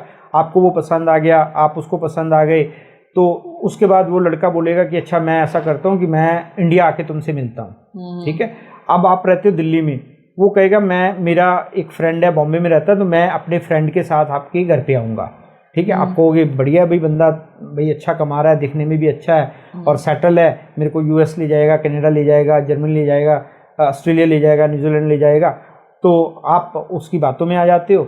वो एक दिन आता है बॉम्बे एयरपोर्ट से, फिर किसी लोकल नंबर से फ़ोन करता है कि यार मैं यहाँ पे फंस गया हूँ, मेरा जो है बैग गुम हो गया यहाँ पे, जिसमें पासपोर्ट भी था, पर्स भी था, क्रेडिट कार्ड भी थे, सब कुछ था। तो अब मैं दोस्त का जो है नंबर लगा रहा हूँ, दोस्त का नंबर नहीं मिल रहा, और मैं 2-4 दिन के अंदर तुम्हारे पास थोड़ा पैसों का इंतजाम कर लूँ, फिर आता हूँ। अब लड़की क्योंकि प्यार में है, वो कहेगी यार ये मुसीबत में है बंदा, तो मैं इसकी हेल्प कर दूँ, तो वो सामने से ऑफ़र करती है। वो ऐसी सिचुएशन क्रिएट करता है कि लड़की सामने से ऑफर करती है कि ठीक है भाई, तू अगर प्रॉब्लम में है, तेरे को बता क्या चाहिए, अभी मैं भेजती हूँ तेरे को, या मैं आ जाती हूँ। तो वो मना करता है, वो कहता है नहीं मुझे तुमसे नहीं पैसे चाहिए, मैं तुमसे शादी करने वाला हूँ, मैं तुमसे कैसे ले सकता हूँ, मेरी बेइज्जती हो जाएगी, ऐसा है वैसा है, तो मेरी सेल्फ रिस्पेक्ट का सवाल है। तो लड़की को और यकीन हो जाता है कि बंदा जेन्युइन है, मतलब मुसीबत में भी ये पैसे नहीं ले रहा मेरे से। फिर वो जबरदस्ती करती कि नहीं भाई तेरे को लेनी ही पड़ेंगे, अगर प्यार है तो लेनी पड़ेंगी। अब लड़की जबरदस्ती उसको पैसे दे रही है। वो कहता है अच्छा ठीक है, मैं इस होटल में ठहरा हूँ, तो ये मैनेजर है इसका, मैं इससे बात कराता हूँ, ये अपना अकाउंट नंबर दे देगा, तो जो तुम ठीक समझो इसके अकाउंट में डाल दो। वो 50-60 हज़ार रुपये डाल देती है। जब वो पैसे आ जाते हैं, अब उसको पता चल गया कि अब लड़की के पास पैसे तो हैं, क्योंकि पहले से वो सारा इन्वेस्टिगेशन करके रखता है, तो अब वो और तरीके से मांगता है पैसे। वो कहता है यार मेरी ना बात हुई है, यहाँ पे ऑफिसर्स हैं, वो सारा मेरा काम कर देंगे, तो 2.5 लाख रुपए वो मेरे से मांग रहे हैं, या 3 लाख रुपए मांग रहे हैं। तो लड़की वो भी पैसा देती है। धीरे धीरे वो पैसा ऐसे ऐसे करके किसी न किसी तरीके से खींचता रहता है। ठीक है, जब उसको पता चल जाता लड़की के पास कुछ रह नहीं गया, तो अपना फ़ोन बंद करके, सारा कुछ बंद करके गायब हो जाता है। अब लड़की मेरे पास आती है, मेरा बॉयफ्रेंड गुम गया है। अच्छा, बॉयफ्रेंड गुम गया। हाँ। जब स्टोरी सुनाती है हंसी भी आती है कि भाई वो गुमा नहीं है, तुम्हें बेवकूफ़ चूना लगा के चला गया वो। ठीक है ना। तो फिर उसको समझाते हैं प्यार से कि भैया देख ऐसे ऐसे साइबर क्राइम हो रहे हैं, मेरी ज़रूरत नहीं है, आपको पुलिस की ज़रूरत है, तो आप 1930 नंबर पे कॉल करो, मैसेज करो, और उनको रिपोर्ट करो कि आपके साथ इस तरीके से फ्रॉड हुआ है, और रिपोर्ट करोगे तो और लड़कियां भी बच जाएंगी, क्योंकि वो कौन सिर्फ आपको नहीं कर रहा, वो 50 लड़कियों को और कर रहा होगा कौन, क्योंकि इनका पूरा गैंग बना हुआ है। तो तो इस तरीके से बेसिकली ये क्राइम होते हैं। जैसे आपके पास वो लड़कियां आती हैं, तो कभी आपने एज ए डिटेक्टिव करके सर्च करते हैं कि पर्सन कहाँ से था या नहीं? नहीं, एक्चुअली क्या होता है, इसमें 2 चीज़ें हैं। क्योंकि मैं कंसल्ट करता हूँ, मैं कंसल्टेशन फीस लेता हूँ, तो मेरा फ़र्ज़ बनता है कि पहले मैं उनको समझाऊँ। ठीक है, कहाँ पे ज़रूरत है इन्वेस्टिगेशन की, कहाँ पे नहीं है, तो वो मैं एनालाइज करता हूँ। अब इस केस में मुझे पता है कि ज़रूरत है नहीं है, क्योंकि वो गैंग है पूरा, उनके फ़ोन नंबर भी नकली होंगे, उनका ईमेल भी नकली होगा, उनका चेहरा भी नकली होगा, मतलब उनका चेहरा है ही नहीं कोई। आप किसको पकड़ोगे, कैसे पकड़ोगे? तो ये खालिस पुलिस का काम है। आप पुलिस के पास जाओ, ठीक है, पुलिस के पास जाना है वो हम आपको गाइड कर देते हैं। तो हम कंसल्ट करते हैं, गाइडेंस देते हैं, और केस को छोड़ देते हैं।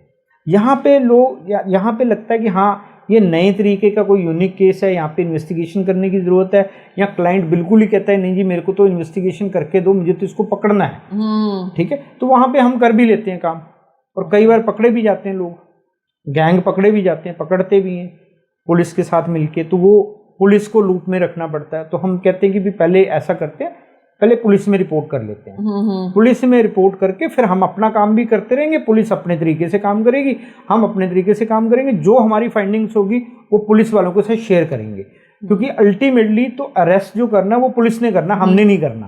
तो हम पुलिस के साथ मिलकर काम कर लेते हैं। फिर जब आप ऐसे करते हैं तो आप, क्योंकि आप एक तरीके से क्रिमिनल्स के अगेंस्ट क्रिमिनल्स को पकड़वा रहे हैं, तो आपकी पर्सनल लाइफ पे कोई इफेक्ट नहीं आता?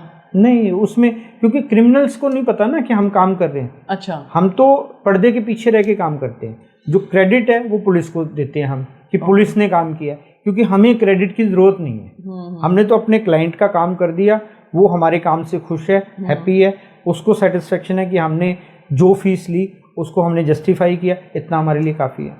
क्या कभी पुलिस या जैसे कोई भी गवर्नमेंट ऑफिशियल्स हो गए, पुलिस हो गई, आर्मी हो गई, कोई भी हो गई, क्या वो कभी प्राइवेट डिटेक्टिव हायर करते हैं किसी चीज़ के लिए? तो पिछले 3 महीने में 4 महीने में मैंने करीब 22-23 IPS अफसर को सर्व किया है उनके पर्सनल केसेस में। पर्सनल केसेस के पर्सनल केसेस। अच्छा, ये तो अलग ही क्वेश्चन हो गया। मैंने सोचा कि क्या गवर्नमेंट अथॉरिटीज और इसमें मैं एक चीज़ और, मैं सॉरी आपको इंटरप्ट कर रहा हूँ, एक चीज़ मैं और बता दूँ, ऑन कैमरा बता रहा हूँ। एक पुलिस अफसर का हमारे पास फ़ोन आया, IPS हैं वो, और अगर मेरी बात सुन रहे हैं तो ये उनके लिए वार्निंग भी है। वो ऐसे मतलब डिपार्टमेंट में थे कि मैं उनसे पैसे ही नहीं मांग पाया।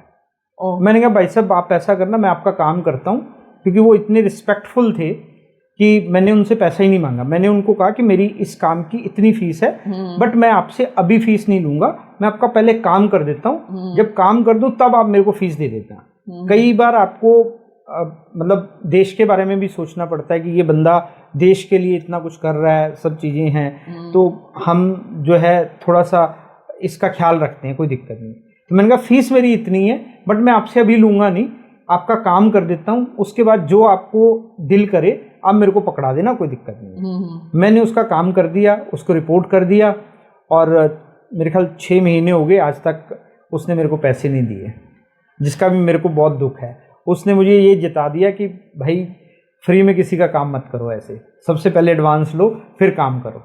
मुझे नहीं पता मुझे ऑन कैमरा बोलना चाहिए नहीं चाहिए, ये तो कहते हैं ना पुलिस वालों की ना यारी अच्छी ना दुश्मनी अच्छी। नहीं ऑनलाइन मतलब ऑन रिकॉर्ड बोल सकते हैं, कोई दिक्कत नहीं है। ये सच्चाई है कि दोस्ती भी अच्छी नहीं है उनकी, दुश्मनी भी अच्छी नहीं है। हाँ, तो उन्होंने दिखा दिया उन्होंने दिखा दिया कि दोस्ती करने का भी कोई खास फायदा नहीं है। मतलब मेरे पैसे लगे उस केस में, जाहिर सी बात है कि जब मैं कोई भी चीज़ इन्वेस्टिगेट करूंगा तो पैसे मेरे खर्च होंगे, बट उन्होंने मतलब इवन मेरी जो सेल्स टीम थी जिनके पास पहले फ़ोन आया था कि भाई हमें राहुल राय गुप्ता से बात करनी है, तो वो क्योंकि डिपार्टमेंट उन्होंने ये बताया कि हम फलानी जगह से बोल रहे हैं, तो हमें लगा कि डिपार्टमेंट का कोई केस है, तो मैंने बिना अपॉइंटमेंट किए उनके साथ बातचीत कर ली, ठीक है, तो रिस्पेक्ट दी उनको मैं, ठीक है। तो जब मेरी टीम ने बाद में उनसे कांटेक्ट करने की कोशिश की कि सर वो आपका केस किया था, आपको रिपोर्ट मिल गई होगी, तो उसका बैलेंस था, मतलब पेमेंट थी उसकी, तो आप करवा देते, वो गुस्सा हो गए कि आपने पैसे मांग कैसे लिए मेरे से। तो वो मेरे को फ़ोन करके बोल रहे हैं कि यार आपकी, ये तो डिपार्टमेंट से एक पर्सनल ऑफिसर ने आपसे काम करवाया, ठीक है, क्या डायरेक्ट गवर्नमेंट ऑफिशियल डिपार्टमेंट के भी केसेस आते हैं एक प्राइवेट डिटेक्टिव के पास? जितने भी आप इंडिया के अंदर IPR के केसेस होते हैं, इंटेलेक्चुअल प्रॉपर्टी राइट्स के, जो डुप्लीकेट ब्रांड बनते हैं, तो आप देखते हो कि यहाँ पे डुप्लीकेट ब्रांड पकड़ा गया, यहाँ पे कोई ऑयल था वो नकली बिक रहा था, यहाँ पे कोई प्रोडक्ट था वो नकली बिक रहा था, वो पकड़ा गया। तो जितनी भी सारी ये खबरें आती हैं, इनके पीछे प्राइवेट डिटेक्टिव्स का हाथ होता है। प्राइवेट डिटेक्टिव्स के पास कंपनी जाती है, कंपनी अपने केस देती है, प्राइवेट डिटेक्टिव्स को इन्वेस्टिगेट करते हैं, पुलिस के साथ मिलके, क्राइम ब्रांच के साथ मिलके, कोर्ट के साथ मिलकर के उस पर रेड करते हैं, रेड करके उस सामान को जब्त करते हैं। तो प्राइवेट डिटेक्टिव्स का बहुत बड़ा हाथ होता है काफ़ी सारे केसेस में, जो वाइट कॉलर क्राइम्स होते हैं। यहाँ पे कई बार पुलिस सीधे सीधे काम नहीं कर पाती है, क्योंकि डुप्लीकेट ब्रांड को पकड़ने के लिए एक अलग तरीके का सेटअप चाहिए होता है, एक अलग तरीके की इंफॉर्मेशन नॉलेज चाहिए होती है, मार्केट सर्वे करना होता है, जो कि पुलिस का काम नहीं है।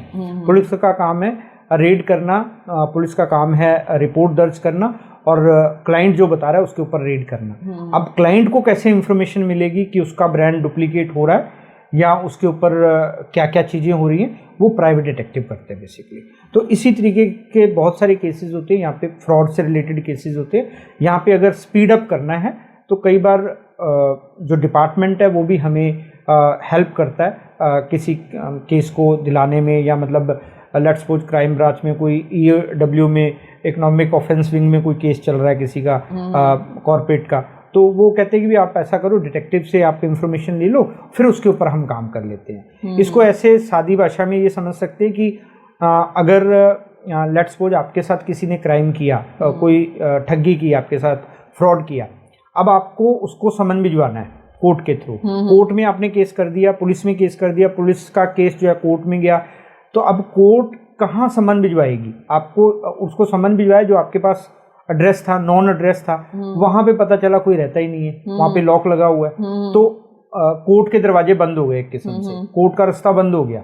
तो कोर्ट कहती जी इसका जो अभी प्रेजेंट का एड्रेस लेके आओ, प्रेजेंट का मोबाइल नंबर लेके आओ, जिसके ऊपर हम व्हाट्सअप कर सके, क्योंकि आजकल जो समन्स है वो व्हाट्सअप पे भी जाने लगे हैं, ईमेल से भी जाने लगे हैं, और एड्रेस पे तो पहले रजिस्टर्ड डाक से तो जाते ही थे। तो उसको ढूंढने के लिए फिर प्राइवेट डिटेक्टिव्स की जरूरत पड़ती है। तो पुलिस क्लाइंट को कहते हैं कि आप प्राइवेट डिटेक्टिव के पास जाओ, वो आपकी हेल्प करेंगे। तो फिर हमारे पास आते हैं, हम उनको ढूंढ के देते हैं कि बंदा कौन है, कहाँ रहता है, उसके मतलब प्रेजेंट वेयर अबाउट क्या है, तो वो बताते हैं, तो वो कोर्ट में देते हैं, उनको समझ जाता है, फिर केस शुरू होता है। इस तरीके एक तरीके से डायरेक्टली या इनडायरेक्टली आप लोग गवर्नमेंट ऑफिशियल्स को भी बहुत सपोर्ट देते हैं। जी कह सकते हैं, मतलब केसेस में उनको सपोर्ट नहीं देते, लेकिन हमारा सिस्टम ऐसे बना हुआ है कि वहाँ हमारी ज़रूरत कहीं ना कहीं पड़ती रहती है। मतलब तो जब आप इतनी ज़्यादा केसेस में इन्वॉल्व होते हैं तो एक डिटेक्टिव को किन किन खतरों का सामना करना पड़ जाता है? क्योंकि जैसे मैंने पहले बताया कि हम मतलब पर्दे के पीछे रह के काम करते हैं, तो जिसके बारे में जानकारी जुटाते हैं उसको कभी पता नहीं चलता कि हमने कुछ ऐसा काम किया है। जैसे डुप्लीकेट ब्रांड्स का मैंने आपको बताया, तो वो जो मार्केट सर्वे होता है स्टार्टिंग में, वो सारा कॉन्फिडेंशियल होता है, उसमें उनको पता नहीं चलता कि कौन क्या करके चला गया। उसके बाद हम एक एक जगह पे जाके कहाँ पे पैकेजिंग हो रही है, कहाँ पे डुप्लीकेट ब्रांड बन रहा है, कहाँ पे लेबलिंग हो रही है, कहाँ पे उसको मतलब स्टेशन किया जा रहा है, कहाँ पे उसको बेचा जा रहा है, या छोटी छोटी दुकानों पे बेचा जा रहा है, कौन मार्केटिंग टीम है उनकी, वो सारा जो है वो धीरे धीरे करके हम इंफॉर्मेशन जुटाते हैं, वो क्लाइंट को देते हैं। तो अब क्योंकि उसमें अलग अलग तरीके के लोग होते हैं, अलग अलग तरीके से काम करते हैं, तो उनको नहीं पता चलता कि कैसे इनको पता चला। अब जब रेड हो जाती है तब पता चलता है उनको कि हाँ भाई पुलिस को पता चल गया। अब पुलिस को पता चल गया क्योंकि पुलिस फ्रंट पे है, इसलिए हमारा कहीं नाम नहीं आता, तो हम सेव हो जाते हैं। तो आप सेफ है, यानी कि डिटेक्टिव जो है सेफ रहते हैं उनको। हाँ सेफ। हमारा सबसे पहला काम यही होता है, जब हमारी ट्रेनिंग भी होती है या हमारे पास इंटर्न्स भी आते हैं, हम उनको ट्रेनिंग भी देते हैं, तो सबसे पहले हम उनको एक ही बात कहते हैं कि भाई अपने आप को सेव रखो पहले। अगर आप सेफ हो तभी हम और काम कर पाएंगे। अगर आप अपने आप की मुसीबत में डाल दिया तो हम काम भी क्या करेंगे। तो सबसे पहले हम अपनी सेफ्टी के बारे में ख्याल रखते हैं, अपने आप को कैसे सेव करना है उसके बारे में ख्याल रखते हैं, क्योंकि अगर हम सेफ नहीं हैं तो हमारे क्लाइंट का जो डेटा है, हमारे क्लाइंट की इंफॉर्मेशन है, वो भी फिर कंप्रोमाइज़ हो सकती है। आप एक ही माहौल में रह रहे हैं, हर एक चीज़ को शक की निगाह से देखते हुए आगे बढ़ रहे हैं, तो क्या ऐसे में डिटेक्टिव्स की पर्सनल लाइफ में प्रॉब्लम आती है? मुझे लगता है कि उसकी पर्सनल लाइफ थोड़ी सी और ज़्यादा अच्छी हो जाती है, क्योंकि उसको सही और गलत का पता होता है कि क्या चीज़ें गलत हैं, क्या चीज़ सही है। एक आम आदमी हर चीज़ पे डाउट कर सकता है, लेकिन डिटेक्टिव देख के डाउट करता है कि अगर मैं इसके ऊपर डाउट करूँगा तो क्यों करूँगा, क्योंकि हमें चाहिए होता है एक उसके पीछे का छुपा हुआ मकसद कि अगर हम किसी पे डाउट कर रहे हैं, लेट्स सपोज कोई बंदा ऐसा लगता है कि मेरे को फॉलो कर रहा है, तो सबसे पहले मैं ये देखूंगा कि फॉलो कर रहा है या नहीं। मेरे को ज़्यादा दिमाग लगाने की ज़रूरत नहीं है। मैं क्या करूँगा, एक फ्लाईओवर पे चढ़ूँगा और बीचों बीच अपनी गाड़ी खड़ी कर दूंगा। अब जो बंदा मान लो बाइक से कोई फॉलो कर रहा है, वो उसको या तो वो खड़ा हो जाएगा वहाँ पे या वो आगे निकल जाएगा। आगे निकल गया तो मैं दूर से उसको देखूंगा कि कितना आगे निकल गया वो। अगर वो आगे निकल के फ्लाईओवर से साइड में आ जाता है तो इसका मतलब वो मुझे फॉलो कर रहा था। ठीक है, फिर हम आगे निकलेंगे तो अगर वो फिर फॉलो करता है तो समझ लो कि आपको फॉलो किया जा रहा है। ठीक है, अगर वो आगे निकल जाता है, हमें नजर ही नहीं आता, तो इसका मतलब ये है कि हमारा वहम था, वो फॉलो नहीं कर रहा था हमें। तो हम 2 मिनट में चीज़ें डिकोड कर लेते हैं, उससे हमारी एनर्जी भी बचती है, हमारा टाइम भी बचता है, इसलिए हम जो है अपनी लाइफ में ज़्यादातर पॉजिटिव रहते हैं। तो यानी एक डिटेक्टिव पॉजिटिव एटीट्यूड रखता है। यस, 100%, क्योंकि अगर आप हर चीज़ में नेगेटिव हो जाओगे तो फिर आपको दिक्कत होगी। कई बार ऐसा होता है कि जैसे वहाँ पीछे बहुत आ रहा था कि दूध में मिलावट है, पनीर में मिलावट है, दूध में यूरिया मिल रहा है, पनीर भी जो है नकली दूध का बन रहा है, तो मिलावट का बहुत ज़्यादा चल रहा है। अब उसको डिकोड भी किया गया था कि इस फर्म ने जो है ऐसे यूरिया बना रहे थे, ये कर रहे थे। तो इन सब रिसर्च के अंदर अगर आता है, क्या डिटेक्टिव रिसर्च करके बता रहे हैं उन्हें? और अगर डिटेक्टिव ने रिसर्च करके बताया तो डिटेक्टिव किसने हायर किया था, उसको पे आउट कहाँ से मिलता है? इसमें हम ये समझना पड़ेगा कि स्टेक होल्डर कितने हैं। स्टेक होल्डर एक तो वो इंसान है जो विक्टिम है, जिसके पास ऐसा दूध आया, जो कंज्यूमर है, जो डायरेक्ट कंज्यूमर है। एक वो है जिसने वो सामान बेचा, या वो लोग हैं जो बीच में मार्केटिंग कर रहे हैं, और या जिस कंपनी का वो दूध बिक रहा है या कुछ भी प्रोडक्ट बिक रहा है, पनीर बिक रहा है या कुछ है, तो उसमें ये देखना पड़ेगा कि वो दूध या पनीर जो था वो किसी ब्रांड का था, वो डुप्लीकेट बिक रहा था इस तरीके से मिलावट, या वो कंपनी का था और कंपनी के लेवल के बिना ही वो बिक रहा था, कि कंपनी के साथ सामान खरीदा उन्होंने, बीच में उन्होंने मिक्सिंग की और मिक्सिंग करके अपना ब्रांड या अपने नाम से या बिना ब्रांड से उसको सस्ते में बेच दिया। तो इसमें 3 4 5 स्टेक होल्डर हैं। तो अगर इस तरीके का कोई भी काम होता है, एक फूड जो डिपार्टमेंट है हमारी गवर्नमेंट का, तो वो भी इसमें इन्वॉल्व होता है। कई बार फूड डिपार्टमेंट भी प्राइवेट डिटेक्टिव्स को हायर करता है अगर उनको डाउट होता है कि इस तरीके की चीज़ें हो रही हैं और वो कई बार खुद नहीं जाना चाहते वहाँ पे, या जिस ब्रांड का वो हो रहा है, जैसे मैंने डुप्लीकेट ब्रांड की बात की, तो डुप्लीकेसी का मतलब ही ये है कि उसमें मिलावट कुछ ना कुछ होगी, क्योंकि जो ब्रांडेड चीज़ है वो उसके अंदर मिलावट नहीं होगी, क्योंकि उनको अपने ब्रांड को सही तरीके से रखना है, मेंटेन रखना है, तो वो कुछ उसके अंदर इस तरीके की मिलावट नहीं करेंगे जिससे कि उनका ब्रांड का नाम खराब हो, क्योंकि उन्होंने एडवर्टाइजमेंट पे, अपने सेटअप पे बहुत समय लगाया हुआ होता है, पैसा लगाया होता है, तो वो नाम नहीं खराब करना चाहते। जब अनब्रांडेड चीज़ें ऐसी बिकती हैं या उनके ब्रांड से मिलती जुलती चीज़ें बिकती हैं, तो ब्रांड जो है वो हम लोगों को हायर करता है ताकि हम बता सके कि रियलिटी क्या है, क्या मार्केट में ऐसा हो रहा है या नहीं हो रहा है तो किस तरीके से हो रहा है।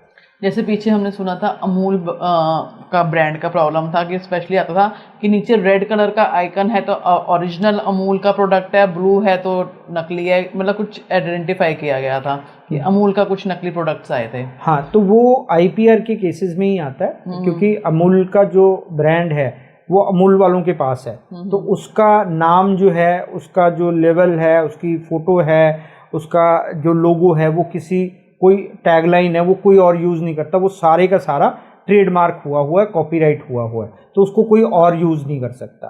तो अगर कोई और यूज़ कर रहा है, जाहिर सी बात है कि उनके नाम का फ़ायदा उठा रहा है, इसलिए जो है क्या नाम है, उसको पकड़ा जाता है। लेकिन इसमें मुझे लगता है एक खेल और होता है, मतलब अमूल के बारे में तो नहीं कहता मैं ये, लेकिन कंपनियां कई बार अपने ब्रांड भी डुप्लीकेट कराती हैं ताकि उनकी मार्केट बनी रहे और एक नकली और असली का फ़र्क पता चले और हम फिर असली सामान को ढूंढें। तो कई बार उनकी स्ट्रैटेजी, मुझे लगता है ऐसा होती है जी। हम यहाँ पे बात कर रहे हैं ब्रांड्स के बारे में, और बहुत जैसे मेट्रो सिटीज़ के अंदर अब ना कैब हायरिंग बहुत चल रही है। जब कैब हायरिंग शुरू हुई, मल्टीपल कैब्स आई, ओला, उबर, ब्लू, मल्टीपल आए। उनमें से एक उबर कैब के ऊपर बार बार ये था कि बहुत ज़्यादा मिसबिहेविंग होती हैं, ड्राइवर्स वगैरह करते हैं लेडीज़ के साथ में, या और भी कई चीज़ें दिक्कत आई कि रॉबरी के अंदर इन्वॉल्वमेंट होता है। क्या ये भी कंपनीज का अपना पब्लिसिटी स्टंट होता है या कॉम्पिटिटर्स ऐसा कुछ करवाते हैं? कभी कोई ऐसा केस आपने फेस किया? तो मुझे ऐसा लगता है कि कंपटीटर, ये मतलब इसको आप नेगेटिव ब्रांडिंग कह सकते हो, तो मुझे नहीं लगता कि नेगेटिव ब्रांडिंग कोई भी ब्रांड ऐसे करवाएगा। खास करके यहाँ पे सेंसिटिव इशू हैं, लड़कियों के साथ छेड़छाड़ का मामला या ऐसा कुछ है। उबर ड्राइवर का एक केस आया था, हमारे इंद्रलोक में एक लड़की रहती थी नॉर्थ दिल्ली में। वो किसी कॉल सेंटर में काम करती थी, तो रात को वो जा रही थी, उसको नींद आ गई, उसका रेप हो गया और उसको फिर घर पे छोड़ दिया गया। उसने बहुत बोला उसको, ड्राइवर को, कि भी तूने जो करना था कर लिया, मेरे को घर तो छोड़ दे, कम से कम मेरे को अदरवाइज वो मार देता उसको, ठीक है। तो वो केस बड़ा हाईलाइट हुआ था, उसके बाद उसको सजा भी हुई थी ड्राइवर को। तो अभी शायद वो ड्राइवर जेल में भी है। तो ये बहुत साल पहले की कहानी है, जब उबर आई थी।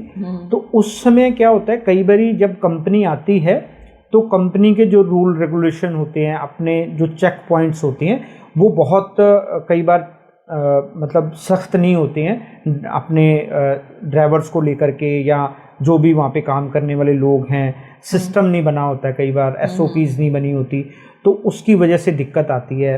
तो अब तो ये हो गया कि चाहे उबर हो चाहे ओला हो, उन्होंने अपने आप को इतना सख्त कर लिया है कि कोई भी ड्राइवर जो है वो मिसबिहेव नहीं कर सकता। अगर करता है तो आप उसको रिपोर्ट कर सकते हो, उसके नंबर आ जाते हैं, 4.9 है या रेटिंग आ जाती है उसकी, तो रेटिंग में आप लिख भी सकते हो अपनी जो समस्या है। ऐसे ही ड्राइवर के साथ भी मिसबिहेव होता है। कई बारी आपको कोई कैब चाहिए तो आप ओला में भी बुक कर लेते हो, आप उबर में भी बुक कर लेते हो। जो पहले आ जाती चले जाते हो, दूसरे को आप छोड़ देते हो, दूसरा आपके दरवाजे पे खड़ा है और वो वेट कर रहा है, आप उसका फ़ोन भी नहीं उठाते। तो लोग भी ऐसा करते हैं, ये दोनों तरफ से ऐसा होता है, दोनों तरफ से ऐसा होता है। लेकिन अभी क्या है कि अभी ये चीज़ें कम हो गई है। एक टाइम पे ऐसा था कि उबर या ओला को आप बुलाते थे तो ड्राइवर कई बार नहीं आते थे, बहुत मतलब मिस करते थे, आते नहीं थे, कैंसिल कर देते थे राइड को, बहुत सारी ऐसी समस्याएं थी। उसका कारण ये था कि कंपनी ने जैसे उबर में खास करके ये बताते नहीं थे कि आपके जो पैसेंजर को जाना कहाँ है। मतलब मान लो ड्राइवर मैं हूँ, मैं गाड़ी में बैठा हूँ और मेरे पास एक राइड का आया, तो मेरे को ये पता नहीं है, मेरे राइड का तो आया, मेरे को एक्सेप्ट करना है उसको या डिक्लाइन करना है, ये मेरी मर्जी है। बट मेरे को ये बताया नहीं जाएगा एक्सेप्ट करने से पहले कि मेरे पैसेंजर ने, जो अभी पोटेंशियल पैसेंजर है, उसको जाना कहाँ पे है। तो उससे दिक्कत ये होती थी कि मैंने ओके कर दिया, रात का टाइम है, मुझे जाना है लेफ्ट की तरफ और राइट की तरफ राइड आ गई दूर की, तो मेरे लिए प्रॉब्लम हो जाएगी। तो ड्राइवर लोग इसलिए भी कई बार उसको कैंसिल करते थे, डिनाई करते थे।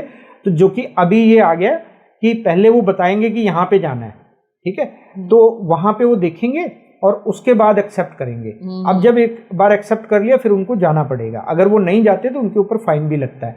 इसी तरीके से अगर आपने ड्राइवर को बुला लिया, मतलब बुक कर लिया कोई कैब और आप नहीं गए, तो आपके ऊपर भी फाइन लगता है 50 रुपए का, ऐसा भी नियम है, ठीक है ना।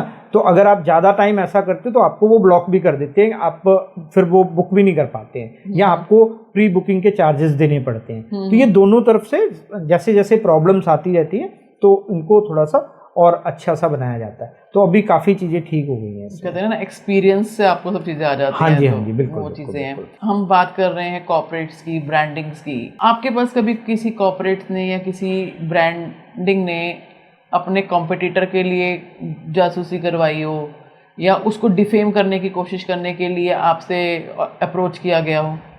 तो ऐसी बहुत सी कंपनियां आती हैं, बहुत से क्लाइंट आते हैं जहाँ पे वो अपने कंपटीटर की इन्वेस्टिगेशन कराना चाहते हैं, जानना चाहते हैं कि उनका कंपटीटर क्या कर रहा है।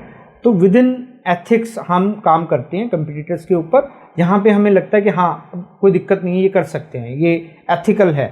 लेकिन यहाँ पे डिफेम करने की बात है, यहाँ पे इस तरीके की नेगेटिव चीज़ें होती हैं, वहाँ पे हमें लगता है कि हमें ये काम नहीं करना है, तो वहाँ पे हम डिनाई कर देते हैं कि इस तरीके की सर्विसेज हम नहीं देंगे आपको, तो वो मना कर देते हैं हम। क्योंकि ये हमारे हाथ में है कि कौन सा केस टेकअप करना है, कौन सा नहीं करना, क्योंकि हमारी कोई ऐसी मजबूरी नहीं है कि हर केस हमें लेना ही लेना है। अगर हम प्राइवेट डिटेक्टिव है तो कोई भी आएगा, कोई भी इंफॉर्मेशन हमसे लेगा, तो ऐसा नहीं है। हमें नेशनल सिक्योरिटी का भी ख्याल रखना है, हमें सोसाइटी का ख्याल भी रखना है, हमें अपने एथिक्स का ख्याल भी रखना है। ये आपका पर्सनल डिसीजन होता है कि आपने लेना या नहीं लेना। यस।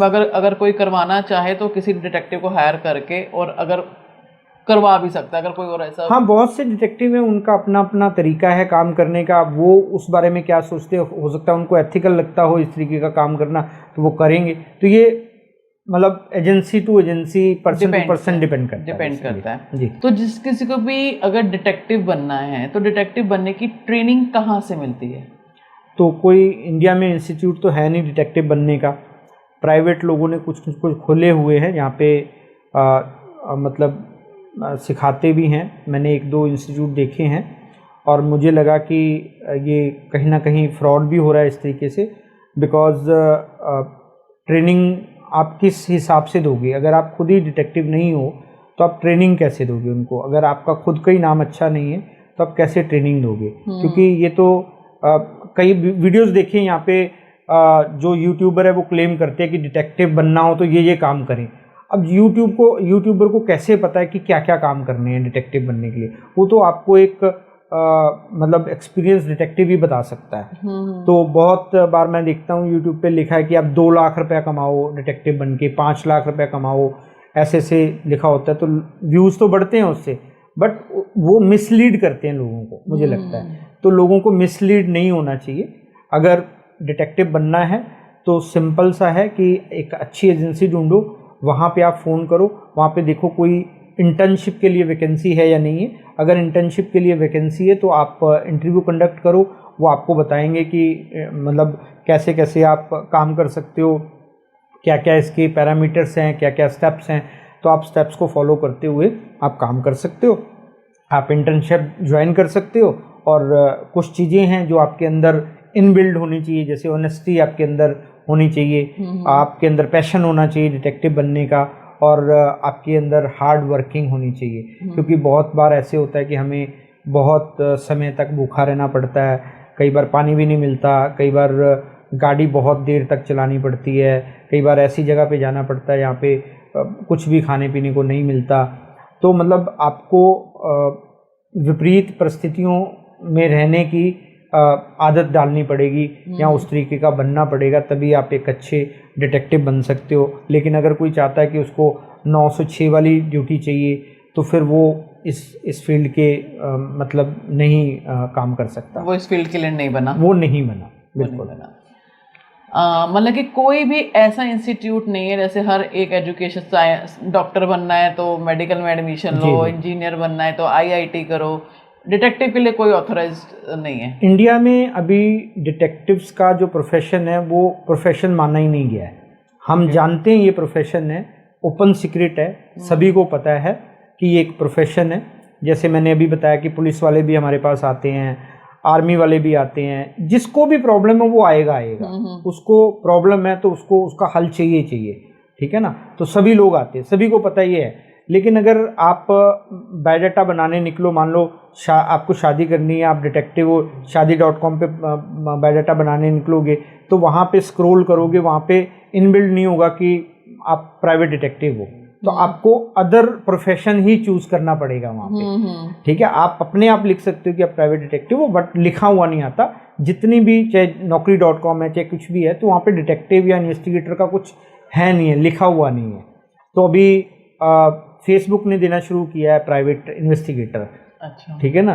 तो ऐसे लिंक्डइन पे भी नहीं है, मतलब इस जितनी भी बड़ी बड़ी साइट्स हैं, तो वहाँ पे आपको इस प्रोफेशन को प्रोफेशन ही नहीं माना जाता बेसिकली। तो चलो, एक ने तो शुरुआत की, कोई तो एक ने किया तो आगे भी करेंगे। हाँ, आगे धीरे धीरे जैसे जैसे और बढ़ेगा। तो हमारा पॉडकास्ट वगैरह करने का मतलब भी ये होता है कि हम लोगों को अवेयर कर पाएँ कि उनको अपनी रिलेशनशिप कैसे हेल्दी रखनी है, साइबर क्राइम से कैसे बचना है, और हम अपनी गवर्नमेंट को और जो इस तरीके के ऐप्स हैं, इस तरीके की चीज़ें, उनको अवेयर कर पाएँ कि भाई हम भी एग्जिस्ट करते हैं, हमारा भी ये प्रोफेशन है, आप हमें भी इस दुनिया का हिस्सा समझो, आप हमें अलग मत समझो। तो लाइक दैट। तो क्या प्राइवेट डिटेक्टिव कभी पुलिस इन्फॉर्मर भी होते हैं? हाँ, होते ही हैं। मतलब अगर हमें मतलब ऐसा कुछ नज़र आता है कि भाई कुछ गलत हो रहा है, तो हम पुलिस को इन्फॉर्म भी करते हैं। मतलब हमारे पास कोई ऐसा केस आता है यहाँ पे हमें लगता है कि पुलिस को इन्फॉर्मेशन देनी चाहिए, तो हम पुलिस को इन्फॉर्मेशन भी देते हैं, उसकी मदद भी करते हैं। जैसे मेरा ऑफिस ऐसी जगह पे है, यहाँ पे एम्बेसीज़ का एरिया है, तो कई बार ऐसी कोई एक्टिविटी हम देखते हैं कि जो हमें लगता है इन अप्रोप्रिएट है, तो हम पुलिस को इतला करते हैं, पुलिस आती है, देखती है और अपना कार्रवाई करती है उसके ऊपर। एक्चुअली मैंने कुछ टाइम पहले भी एक मूवी देखी थी जिसमें क्या था कि एक पुलिस ऑफिसर का पर्सनल इन्फॉर्मर था, उसको लीड देता है कि वहाँ पे मर्चेंट नेवी में होता है, यहाँ पे गोल्ड आएगा, तो वो मिस हैपनिंग की वजह से उस मर्चेंट नेवी के से उस पर्सन का मर्डर हो जाता है। लेकिन वो लास्ट तक वो सब कहते हैं तू तब बच पाएगा कि जब तेरे को यह पता चला कि तेरे पर लीड थी, तो उसने अपने इन्फॉर्मर का नेम ना रिवील नहीं किया था, कहते ये मेरे एथिक्स में नहीं है। तो जैसे उसने कहा कि एक डेडिकेटेड अपना इन्फॉर्मर रखा हुआ था, तो क्या पुलिस एक्चुअल में, आपने कहा हम देते हैं, मेरा क्वेश्चन था क्या पुलिस वाले भी अपने इन्फॉर्मर अपने लिए रखते हैं? पुलिस वालों के पास तो इन्फॉर्मर होते ही हैं। वो पुलिस के पास तो नहीं, प्राइवेट होते हैं। इन्फॉर्मर का मतलब है मुखबिर। मुखबिर जो है, हाँ, आम आदमी की तरफ से होता है। जैसे एक जुगी बस्ती है, वहाँ पे पुलिस के इन्फॉर्मर हो सकते हैं। एक कोई बदमाशी का अड्डा है, वहाँ पे पुलिस के इन्फॉर्मर हो सकते हैं। आप एयरपोर्ट पे देखते हो, वहाँ पे पुलिस के इन्फॉर्मर होते हैं। इवन वहाँ पे आईबी के लोग भी होते हैं, आरएडब्ल्यू के लोग भी होते हैं। तो कुल मिला के सभी के इन्फॉर्मर होते ही हैं, चाहे वो पुलिस हो, चाहे पैरामिलिट्री फोर्सेस हो, चाहे कोई इन्वेस्टिगेटिव एजेंसी हो सरकारी, तो सभी के कोई ना कोई इन्फॉर्मर होते हैं। इन्फॉर्मर का मतलब है कि वो नॉन गवर्नमेंट ऑफिशियल्स होंगे, मतलब हमारे बीच के ही लोग होंगे। वो कोई डिटेक्टिव भी हो सकता है, कोई सिक्योरिटी पर्सनल भी हो सकता है, कोई सब्जी बेचने वाला भी हो सकता है, कोई दारू पीने वाला भी हो सकता है, कहीं पे बैठ के पी रहा है। तो जो आप रोड पे देखते हो, जो बेचारे गरीब लोग मांग रहे होते हैं, बेगर्स होते हैं, जो वो भी इन्फॉर्मर हो सकते हैं। कोई भी इन्फॉर्मर हो सकता है। जाते जाते हमारे यंगस्टर्स के लिए जो डिटेक्टिव बनना चाहते हैं उनके लिए कोई टिप? तो टिप्स यही है कि अगर आप डिटेक्टिव बनना चाहते हो, एक सबसे पहले अच्छी एजेंसी का चुनाव करो, नेट पे सर्च करो कि कौन कौन अच्छी एजेंसीज हैं इंडिया में, और कैसा कैसा काम कर रही हैं। गूगल रेटिंग भी आप देख सकते हो, उनकी वेबसाइट भी देख सकते हो, उनका प्रोफाइल भी देख सकते हो, अगर पॉडकास्ट हैं वो भी देख सकते हो। पहले पूरी जानकारी लो कि डिटेक्टिव होते क्या हैं, कैसे काम करते हैं, क्या उनका काम करने का तरीका है। तो जब आप पूरी तरीके से लेस हो जाओगे इन्फॉर्मेशन से, फिर आप किसी एक डिटेक्टिव एजेंसी को अप्रोच करो इंटर्नशिप के लिए। जनरली लोग क्या गलती करते हैं कि जॉब के लिए करते हैं कि हमें जॉब दे दो। अब जब आपको सॉरी टू से नहीं आता कुछ, अभी आप लेमैन हो, अभी आप फ्रेशर हो, तो आपको जॉब कैसे मिलेगी? तो आपको जॉब डायरेक्टली नहीं मिलेगी, आपको पहले इंटर्नशिप 3 या 6 महीने की करनी पड़ेगी। उसके बाद आपको जॉब ऑफर की जाएगी, आपकी ईमानदारी देखी जाएगी, आपका पैशन देखा जाएगा इस फील्ड के प्रति, और हार्ड वर्किंग देखी जाएगी। तो जब तीनों में आप पास हो जाओगे तब जाकर के आपको जॉब मिल पाएगी। थैंक यू सर, इतना ज़्यादा अवेयर करने के लिए ऑडियंस को। ऑडियंस के साथ साथ मैं भी बहुत अवेयर हुई डिटेक्टिव्स को लेके। जैसे आपने कहा कि ये इनकी अस्तित्व ही नहीं दिखता कि इसमें है, मुझे भी आज पता चला कि डिटेक्टिव्स का बहुत बड़ा योगदान होता है। Thank you sir for coming. Thank you जी, थैंक यू।